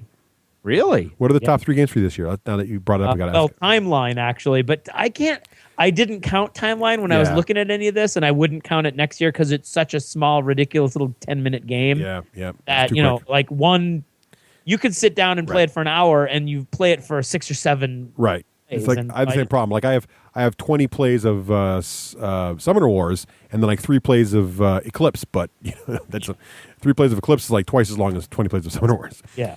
So yeah, got it. All right, so I'm going to. Jeez, Craig, I'm on the edge with this one. I don't know if you're going to find another. I don't know either. I don't know. I'm going to go. No opinion. Spartacus actually was close though. It was like 14. It was close. It was a good call. I'm going to go. No, you know what? I'm going to disagree. Okay. I think you're going to find something you love before Gen Con and we'll beat that out, or after. Okay.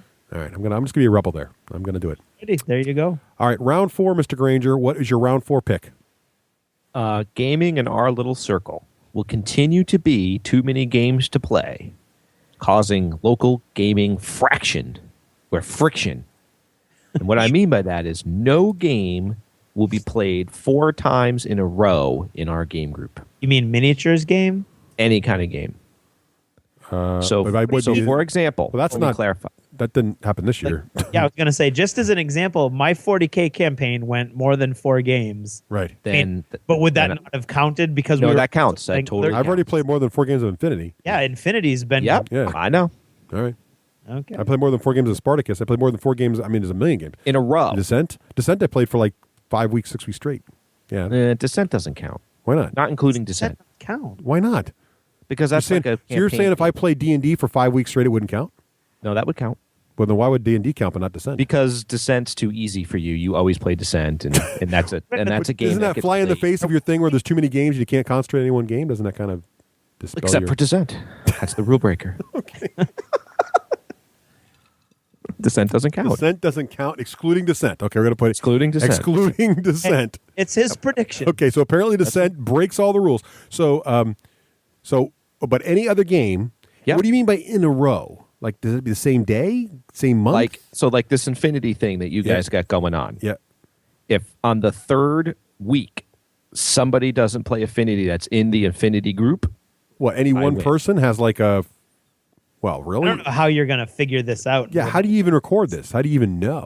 I don't know. I'll just know because you guys will go, well, Rafe, I played Advanced D&D 2nd for 4 Tuesdays in a row. Oh yeah, I remember that. All right, so how about as long as one of us plays a game 4 weeks in a row? But that seems like a really high risk prediction, Rafe, because we did that this year. I can't think of multiple games where we play more than 4 in a row. I don't know. It's your prediction. Okay. So, Craig, what do you think of that prediction? We'll know. All right. I disagree. I do too. There you go. Free points. I don't know. We'll see. This could be a dupe, though, right, Craig? It There could be a some huge kind of dupe. clever plan here we don't know about. All right, he's a lawyer, so you got to watch these things. All right. So round 4. Let's see. What did I say in round 4? I wrote this all down somewhere. It was really clear. Oh, here we go. Oh, Craig will like this one. Here we go. Ready? This may be a little bit of wishful thinking more than faith, trust, and pixie dust. But here we go. Ready? All right. The fourth Dust Warfare faction will be officially announced by Fantasy Flight Games this year, and will have figures previewed before the end of the year. Oh. And they will be aliens, or at least non-human. That is my prediction. I will be very disappointed if it's not way sooner than by the end of the year. Yeah, but there's no rumblings right now. I think it's still risky. I don't think it's a sure thing. You know what I mean? I'll jump on that. What do you think, Raef? Yes. Yes. Oh, Craig, what do you think? Yeah, I'm gonna say yes because I'm hoping. All right. Yeah, this is more wishful. Come on, FFG, don't let me down. All right. They've had a lot of good point books. out for the record Yeah. that I have not. Skin in the game. That's what this is. I have no. I just like the game. I want more stuff. Oh, that's what I mean. You're like, come on! I've put my life on the line. They now. put a lot of great stuff. I mean, they came a lot more books. They got the aircraft books that just came out. It's not fixing that one gaping flaw. They need the fourth faction. I know. Need more. We need another faction. More combinations of matchups so that it's not the same game every time. They need a fourth faction. And our problem locally is our one. I got to buy SSU because our one SSU player never plays anymore. Right. So we got to get an SSU guy. All right, so we only have 2 factions still. Okay. We only have one guy playing Germans, me. One guy playing SSU never shows up, and everybody else plays American. I know, it's very frustrating. I got to switch over. All right, so round 4 for Mr. Craig. That would be me. Yes, you. Round 4. I am going to say that the game Batman Gotham City Strategy, the Batman Gotham City Strategy game, is going to be a huge hit locally, and it's going to figure prominently in our game nights after it comes out. Is that a board game?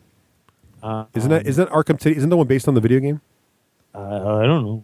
I think it's the one. Is that Batman Arkham City? I've heard Arkham Asylum, whatever it is. I've heard local guys going like, "Oh, this sounds cool. Oh my god!" And I can't find much about it, and I don't really like Batman, but I think it's going to be huge based on the buzz that I'm hearing. I think it's Arkham. I think it's this. I guess the one based on the game you like, Rafe, from the Xbox.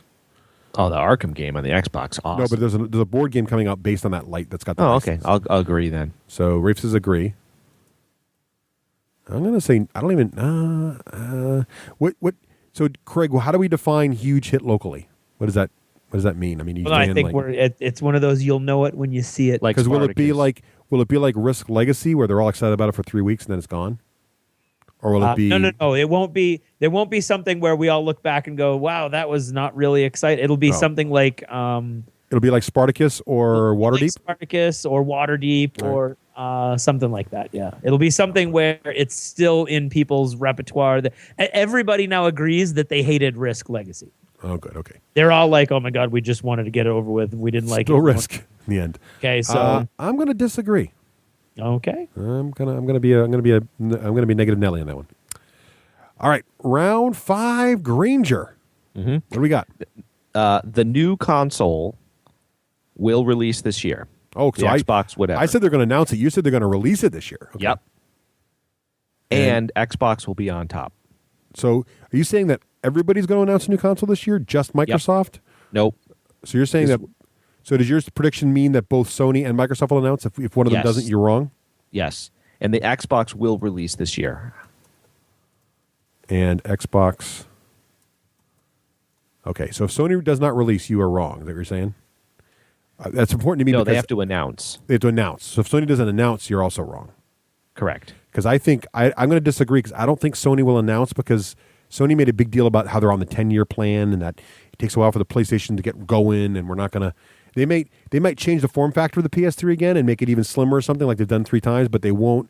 It won't be PS4. I don't think they're ready to make that jump. So I'm going to disagree. I think it's a bold prediction, but sadly I can't agree with you. Mm. Craig, what do you think about that? I'll disagree because I'm just going to follow your lead. Yeah. You saw what that worked for you last year. So I did not do that last year, I don't think. Oh, well, there you go. That's my new theory. All right. Let's see. What are we on? Round 5? What did I say in round 5? Oh, here it is. Ready? Are you ready? Now, this is important. I need you all to listen very carefully to this.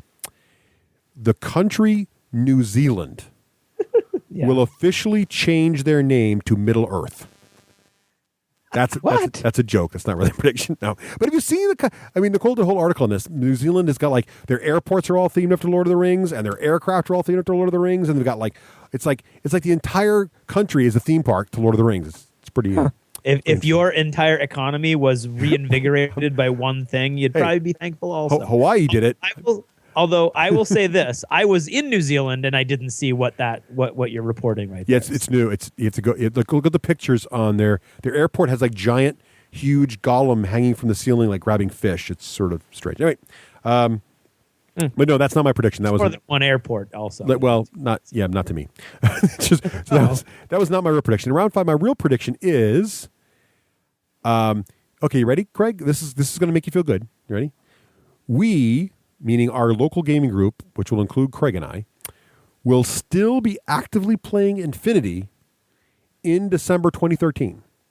Really? And actively means at least one game per month will be seen at the gambling establishment, like we see Malifaux and War Machine now. So, when we go in on a Tuesday, there's about even money you're going to see a game of War Machine or Malifaux being played. I think I've seen War Machine in months. Oh, you don't go on the days. So they play on Mondays and Thursdays like crazy. No.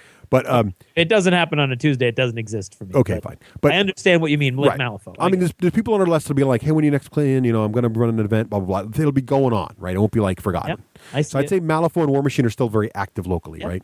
Again, I don't see the War Machine. Okay. I know that people play it. I see it on the email. That's what I mean. You know people are playing it. I know so for 12 months, you're saying? I'm saying that when December comes, it will still be in the local vernacular. People will still be painting models, collecting, painting. It'll still be in the rotation. It'll be in the rotation. Exactly right. That's which in the rotation means at least one game a month. Yeah. Okay. Yep. I disagree. I agree. I have to agree after all the money I just spent. Sticking with my too many games to play theory. All right. There you go for it. I'd like to point out that I have yet to say no opinion. That's very manly. I appreciate your boldness. That's very bold. Yeah, that's what you get with all those crystal balls. That's right. Like a cold breeze on a warm morning. What does that even mean? Craig, what is your round 5 prediction? Okay, my round 5 prediction is very, very straightforward. Okay? All right, here we go. And it is this. The Wild West Exodus Kickstarter will break $100,000. Okay, that's a very very bold easily prediction. Quantifiable. One might say you have inside information on that, but that's still a good prediction. A, I have no insider information, and B, there's only one really comparable game, like Wild Westy kind of game, and that barely broke 30,000. No, I totally agree with you. That's a no-brainer. Graef, what do you think? I agree. Yeah, that's going to happen. Now, what are the new rules with Kickstarter? Something about you can't release products or games or something? No, they just don't want you to structure your Kickstarter to make it look like a store. Right. Oh, it just can't look like a store? Yeah. No. So it needs to look like you're actually supporting an artistic, creative endeavor, and you're getting rewarded for that support rather than you're pre-ordering product. Right. Okay. And I do think it's more of a cosmetic rule than anything else. Okay. Because most of the game-oriented Kickstarters still very kind of much look like, kickstart at this level and you get to choose one of these 3 things kind of thing. All right. So what do you think, Raef? Oh, you already agreed. We already agreed to that. I agreed, yeah. All right, round 6. Raef, what is your round 6 prediction? All right. When the new consoles release, which I'm saying this year, yes, it will have a disc player in it, but all the new content is going to be designed to be downloadable. Oh, that's a pretty bold prediction. I think you're also define all. Like there'll be no more. You won't need it to buy the CD anymore. You won't need to. That's what I'm trying to say. They kind of do that now, but you're saying you won't ever have to buy a CD. So like basically every title released on Xbox next year, and the new console, the Xbox 720, whatever it is, will have an optional downloadable option not to buy the disc. Yep. So like Assassin's Creed, like it's not downloadable right away. Yeah, they have it eventually, but not the day it. They have it eventually, right? You're saying on release day you can either download it or buy it, like Steam does with a PC. Yep. All right. Okay. Raef, I don't think you're going to be right, but I'm going to agree with you on principle. I'd like to see that happen. Yeah. I think GameStop would freak out. Craig, what do you think of that? I'm going to say if you follow me now, I'm probably going to be wrong. I'm doing it now based on what I want to happen, not what I think's actually going to happen. Just warning you. No, because all of the research that I was doing today, trying to come up with decently crafted predictions, which you've noticed I didn't do a single one with. I don't know. They're pretty good so far. Console oriented. Yeah. No, I mean I was looking like all the technology and everything, and I decided just to forget about it. They were all talking about how important the cloud is. Oh yes, very cloud, very important. Downloadable content is going to be all the rage. Yeah, it's true. So I'll agree. All right, nice. I think the tough part is it might not announce this year. They'll release this year, I mean. Yeah. Ooh, what if it doesn't? No, wait, Russ, do you think it's going to announce this year? When the new console releases. See, I don't know if it's going to release this year. I'm going to agree anyway. I want it to. I want my new Xbox this year. So this is all based on want, Craig. Oh, no. I'm going to go no opinion. All right. No, Craig's panicked. He is panicked. No opinion. Russ's tone of voice did not reassure. Yeah, I'm not confident. I think I'm going to lose a point here, but I'm doing it anyway. Okay. Round 6 for me. What did I pick in round 6? Oh, I have another console prediction as well. Raef, I want +1 difficulty in this one. You ready? Uh-huh. Okay, here we go. Nintendo will release their first title on iOS by the end of this year. So Nintendo, I think it's +1 difficulty because Nintendo, everybody thinks they'll never do it, but I think Nintendo will see the writing on the wall. I think the Wii U will be a flop. I already kind of predicted it will. I don't think it'll get any traction. The DS market's starting to fall apart. Everybody, all the kids I know want their iPods. I think Nintendo will release one of their major properties. It'll either be Zelda or Mario or like Super Mario. Yeah, some Mario title. One of their titles that's always been before only available on Nintendo hardware will release on iOS this year. Maybe an old game, but it'll be one of their games by the end of the year. Yeah, okay. Will you give me +1 difficulty, or you think it's... Yeah, because they'd be shooting themselves in the foot. Yeah. All right, what do you think? Anybody agree to that? Yeah, I'll agree. Really? Oh, wow. Mm-hmm. Nice. You're giving a +1 difficulty, Russ? Rafe? Yeah, but at first I was like, no, everybody wants to have an app. But Craig, if they have an app, they're basically saying you don't need a Nintendo. They basically said we've lost the hardware war and we're just going to use software now. Right. As soon as they do that. Well, they actually wouldn't be saying that because they might be like, well, yeah, we that's true. Still have our following of Nintendos, but we want to also jump in on this. That's true. And market. Microsoft does have apps on the iPhone, like you can do the Smart Glass, even though they have hardware. So yeah, so that it might just be saying we know we got to get on this action. Mm-hmm. So, but they're Japanese and they're weird to figure out. So I'd give them +1. Send emails to Raef at D6G. Craig, what do you think of that crazy prediction? I'll agree. Agree. Okay. Well, here we go. All right, we're all in now. We're all in on that one. In for a penny, in for a pound. Remember, it cost me 0, gives you guys -1. I love it. Okay, moving on. All right, round 6 prediction for Craig. Second to last round. What's your prediction, sir? I'm just looking back to see. Right. Wow. Yeah. Okay. Thank God. My second to last, my 6. I am going to say that a major game design company is going to go out of business or announce that they are going out of business by the end of 2013. A video game company or any design company? Video game company. No, I'm like a board game. Because they're going out of business all the time. They're going out of business left and right. No, I mean like a major producer of board games. So like miniature games. Like like a Privateer or a Privateer or like a Z-Man or okay. You know. Or Fantasy Flight or somebody. Fantasy Flight, God help us. All right. Would the fact that when Infinity went down, when AT-43 died, would that have counted? No, because that was a line though. That wasn't a game. No, AT-43 was a company that owned them though. American company. American. Okay. Major American. Yeah. All the European guys like, whew, that was close. This is now known as the Ross. He was the guy who predicted the floods and tidal waves and disasters. I want all conversation to cease whenever I walk into a room at Gen. Right. That's the guy that killed the game company. Right. He predicted. All right, so Raef, what do you think of that? I will disagree. I got a 2, man. That's just too negative. Just saying. It's bold, but it's this is like when Raef was predicting Ross was going to lose his job. I could have, How'd that work out for everybody but Raef? Okay. I see what it is. I see how this goes. All right. Round 7, the final round. Yep. The new Neverwinter D&D MMO will release this year, and the following people will play it. Will, John, Christian, Greg, Vince, Raef, Dave Farr, and Russ. See, you shouldn't have put me in there because I'm going to disagree because I'm not going to play it. I don't have no desire to play it. So Craig, do you want to leave me in there? Disagree. I think everybody on the list will play it except for me, honestly. So All right, let's take you off. Take me off, because otherwise it's too easy. Okay, now you take me off. Craig's like, I get no opinion. Because I feel it's not fair, because I can just not do it despite you. But I don't really know. I'm interested. I'm still going to John C. Craig. What do you mean they're going to play? Like, don't all these come with like a free trial period? How long do they got to play? Play for free? How long do they got to play for, Raef? Do they have to own it, buy it, pay for a? Yeah, you got to pay for it. Well, what if it's free to play out of the box? It is free to play, but I don't think it's free to play out of the box. Well, you still have to download. I want to go with. I want to make them have to get to like level 15. Nah, because I got Dave in there too. Dave has never played an MMO. Really? Nope. I'm gonna disagree anyway. I don't think it's gonna be all that in a bag of chips.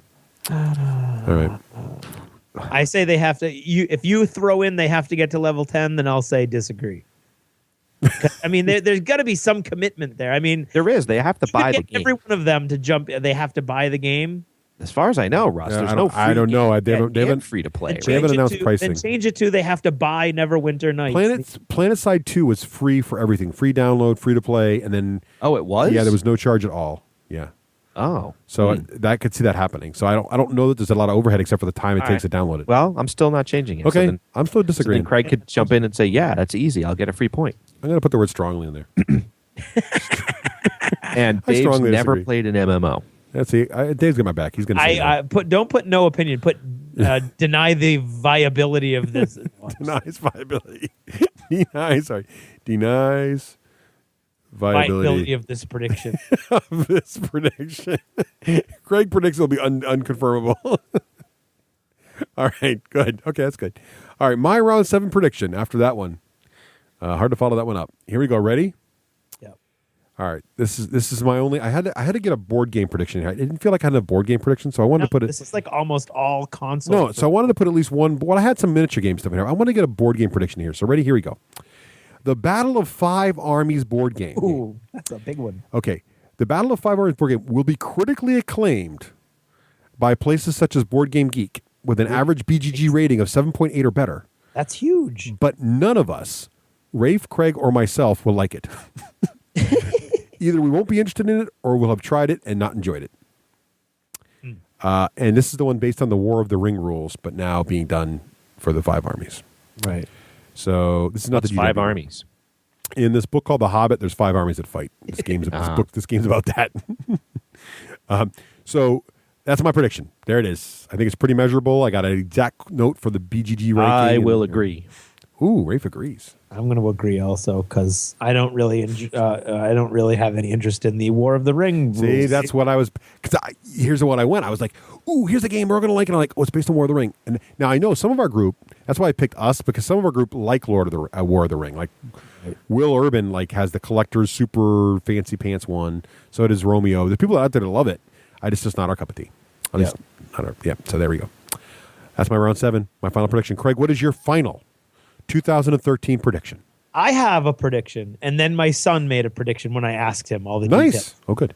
Because I asked him all the details, and he only has a very limited vocabulary. So right, okay. He's probably really precocious, though. I'm sure he knows. He is. So I just can't decide whether to just go with his prediction. It's probably better. Or to actually give the prediction that I was thinking of giving when I started to ask for clarification from my 2.5-year-old son.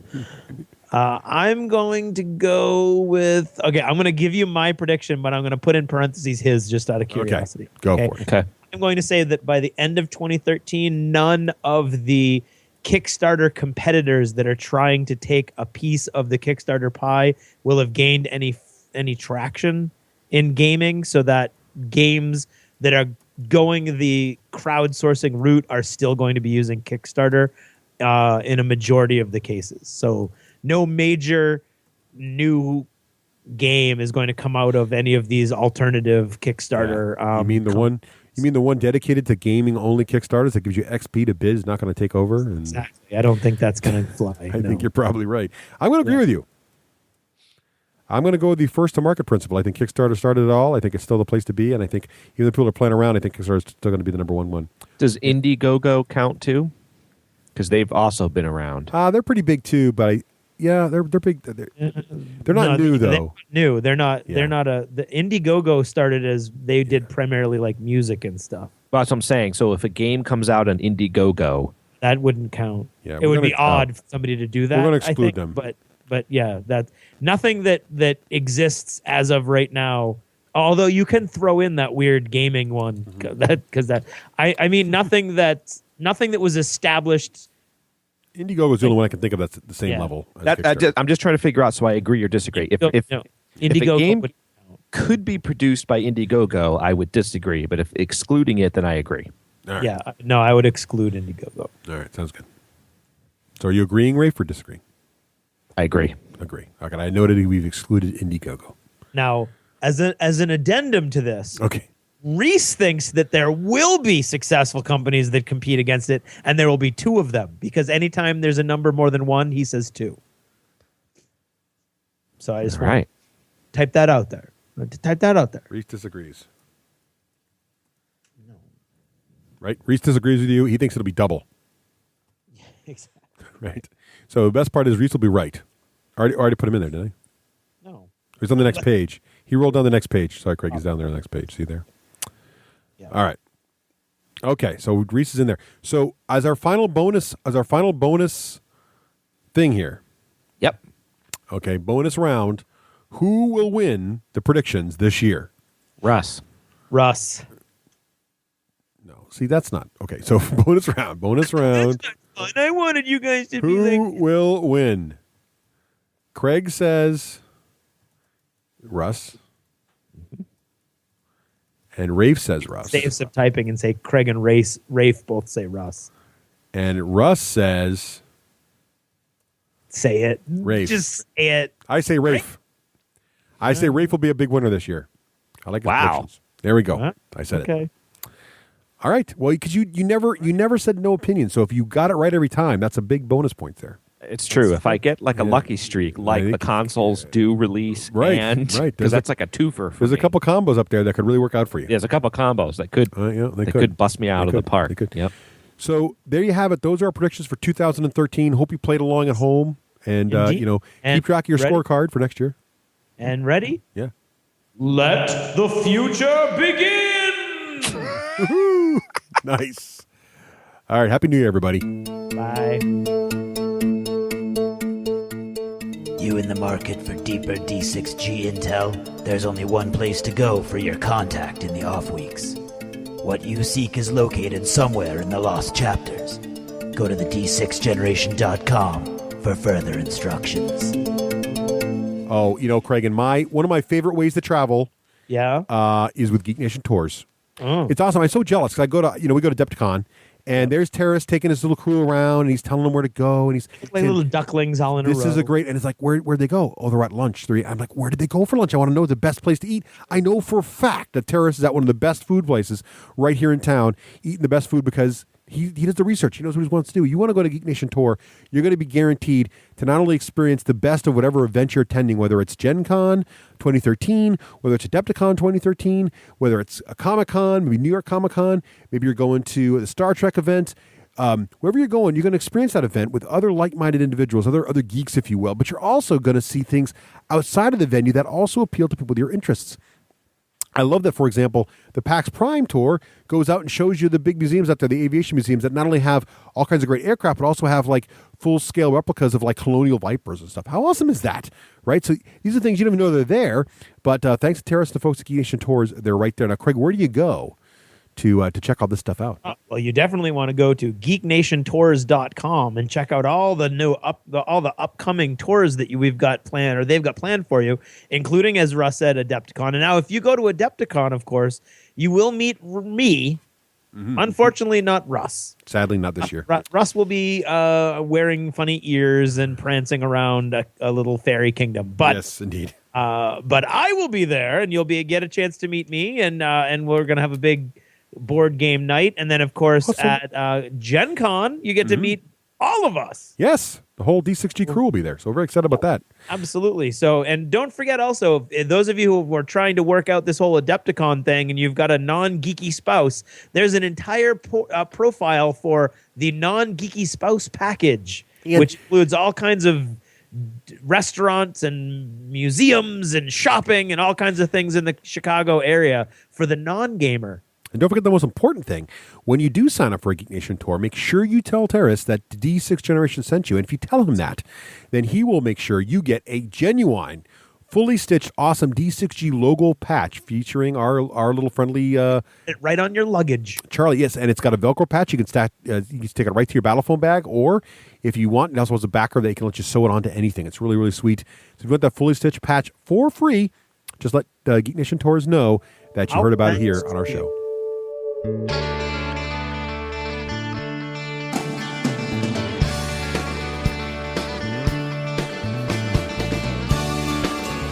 This edition of Jever Notice is brought to you by all of the great people who have made this year possible.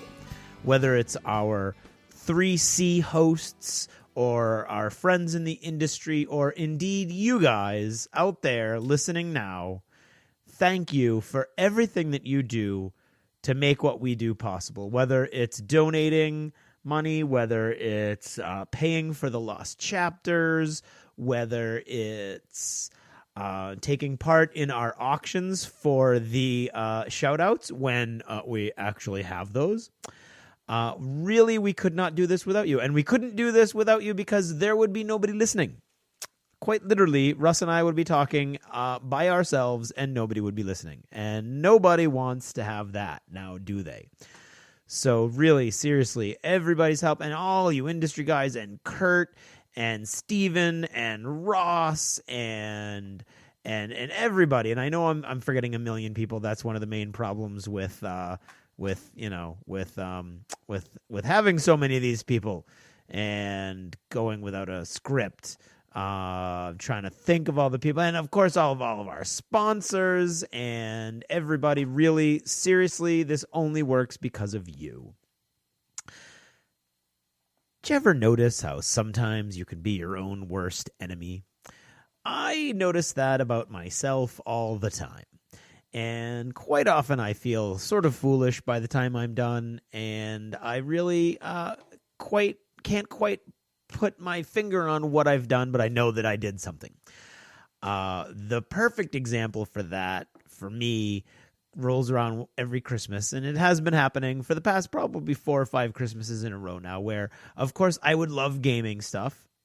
And for some reason, my wife doesn't like getting me gaming stuff. I don't know why. Whatever. Karen, got her own weird little things, and she'd just as soon. It's interesting because she really would prefer giving me events. Like, she likes to get me tickets to stuff and things like that. She likes to plan big events for me. She doesn't like giving me stuff in general. And when she does give me stuff, it's not usually gaming stuff. I mean, of course, this year she made an awesome exception, and she got me an amazing hand-carved, hand-painted pub sign for McNerdigan's Pub, which I'm looking at right now, and it's just gorgeous. But generally, for gaming stuff in general, she's never really wanted to get me stuff. Even back in the courting phases, she didn't get me a lot. So, of course, my parents were always the go-to for Christmas stuff for gaming. And for years now, it's almost like they've actively refused to give me any gaming stuff. And I haven't been able to figure out it. I give them stuff. I send them links to stuff. I say, oh yeah, I really want this. This game is really fun. And I just can't put my finger on why they're not, willing to give me gaming stuff. And then this year, it finally dawned on me that honesty is not always the best policy. And it goes all the way back when we were playing Star Wars, the Starship Battles game, the blind purchase game. And for Christmas, I asked, and they used to give me all kinds of gaming stuff. They used to be awesome. And for Christmas back then, more than 5 years now, because it was before the podcast started, I think it was before the podcast started, pretty sure. I asked for an entire case of Star Wars Starship Combat boosters. And of course, it's blind purchase. So any gamer knows you're going to get a buttload of stuff you don't want.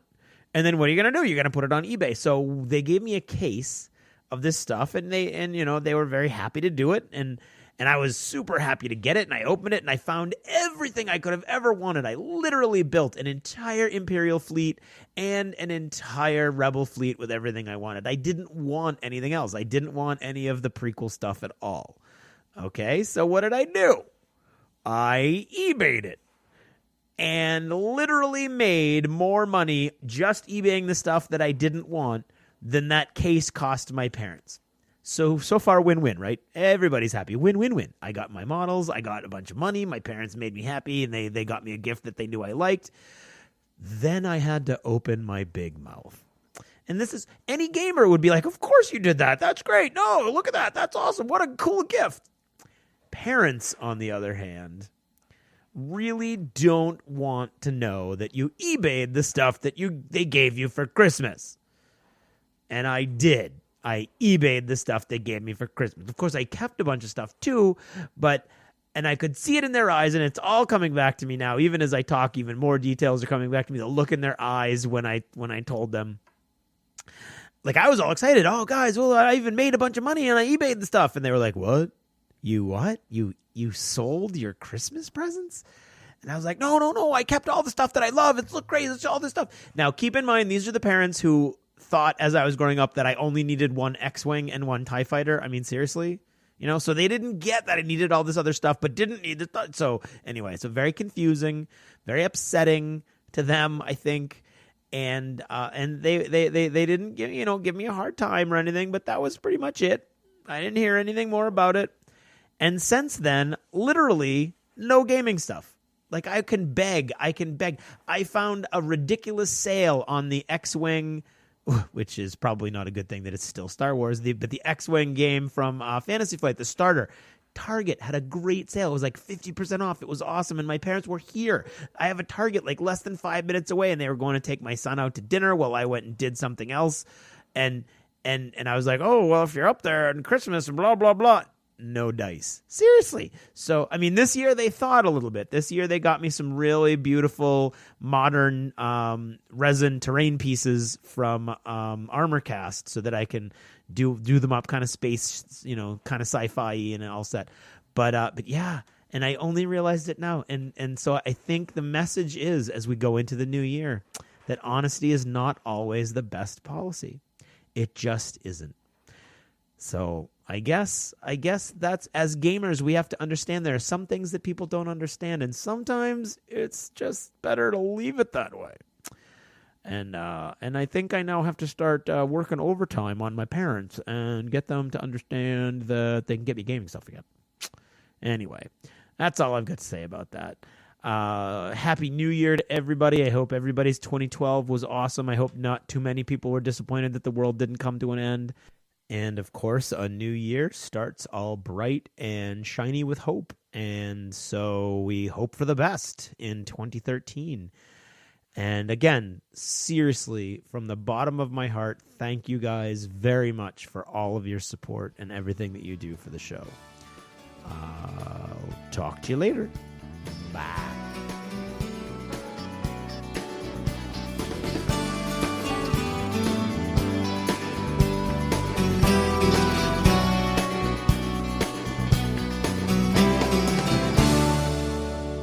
Achievement unlocked.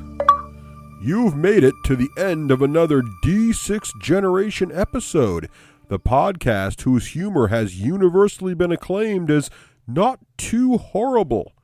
Please let us know what you thought of the show by either emailing us at info@d6generation.com or by posting in our official D6G episode thread at the top of the DACA discussions forum on DACA.com. If for some inexplicable reason you actually enjoyed this show, you can help others find out about it by leaving positive reviews on iTunes. See you in 2 weeks. Thanks for listening, and happy gaming. The theme from Total Fangirl comes from the soundtrack of The Last Night on Earth, the zombie game, courtesy of Flying Frog Productions, and is a composition of Mary Beth Magalanes. All right. So what's the time now for, Craig? It is time now for Achievements in Hello? Craig? Wow, he yelled himself into the warp. We lost him right there on the connection. We'll have to call him back. He was like the true pigs in space. We lost just Craig, gone. so we're going to pause the show now and recover him. We'll be right back.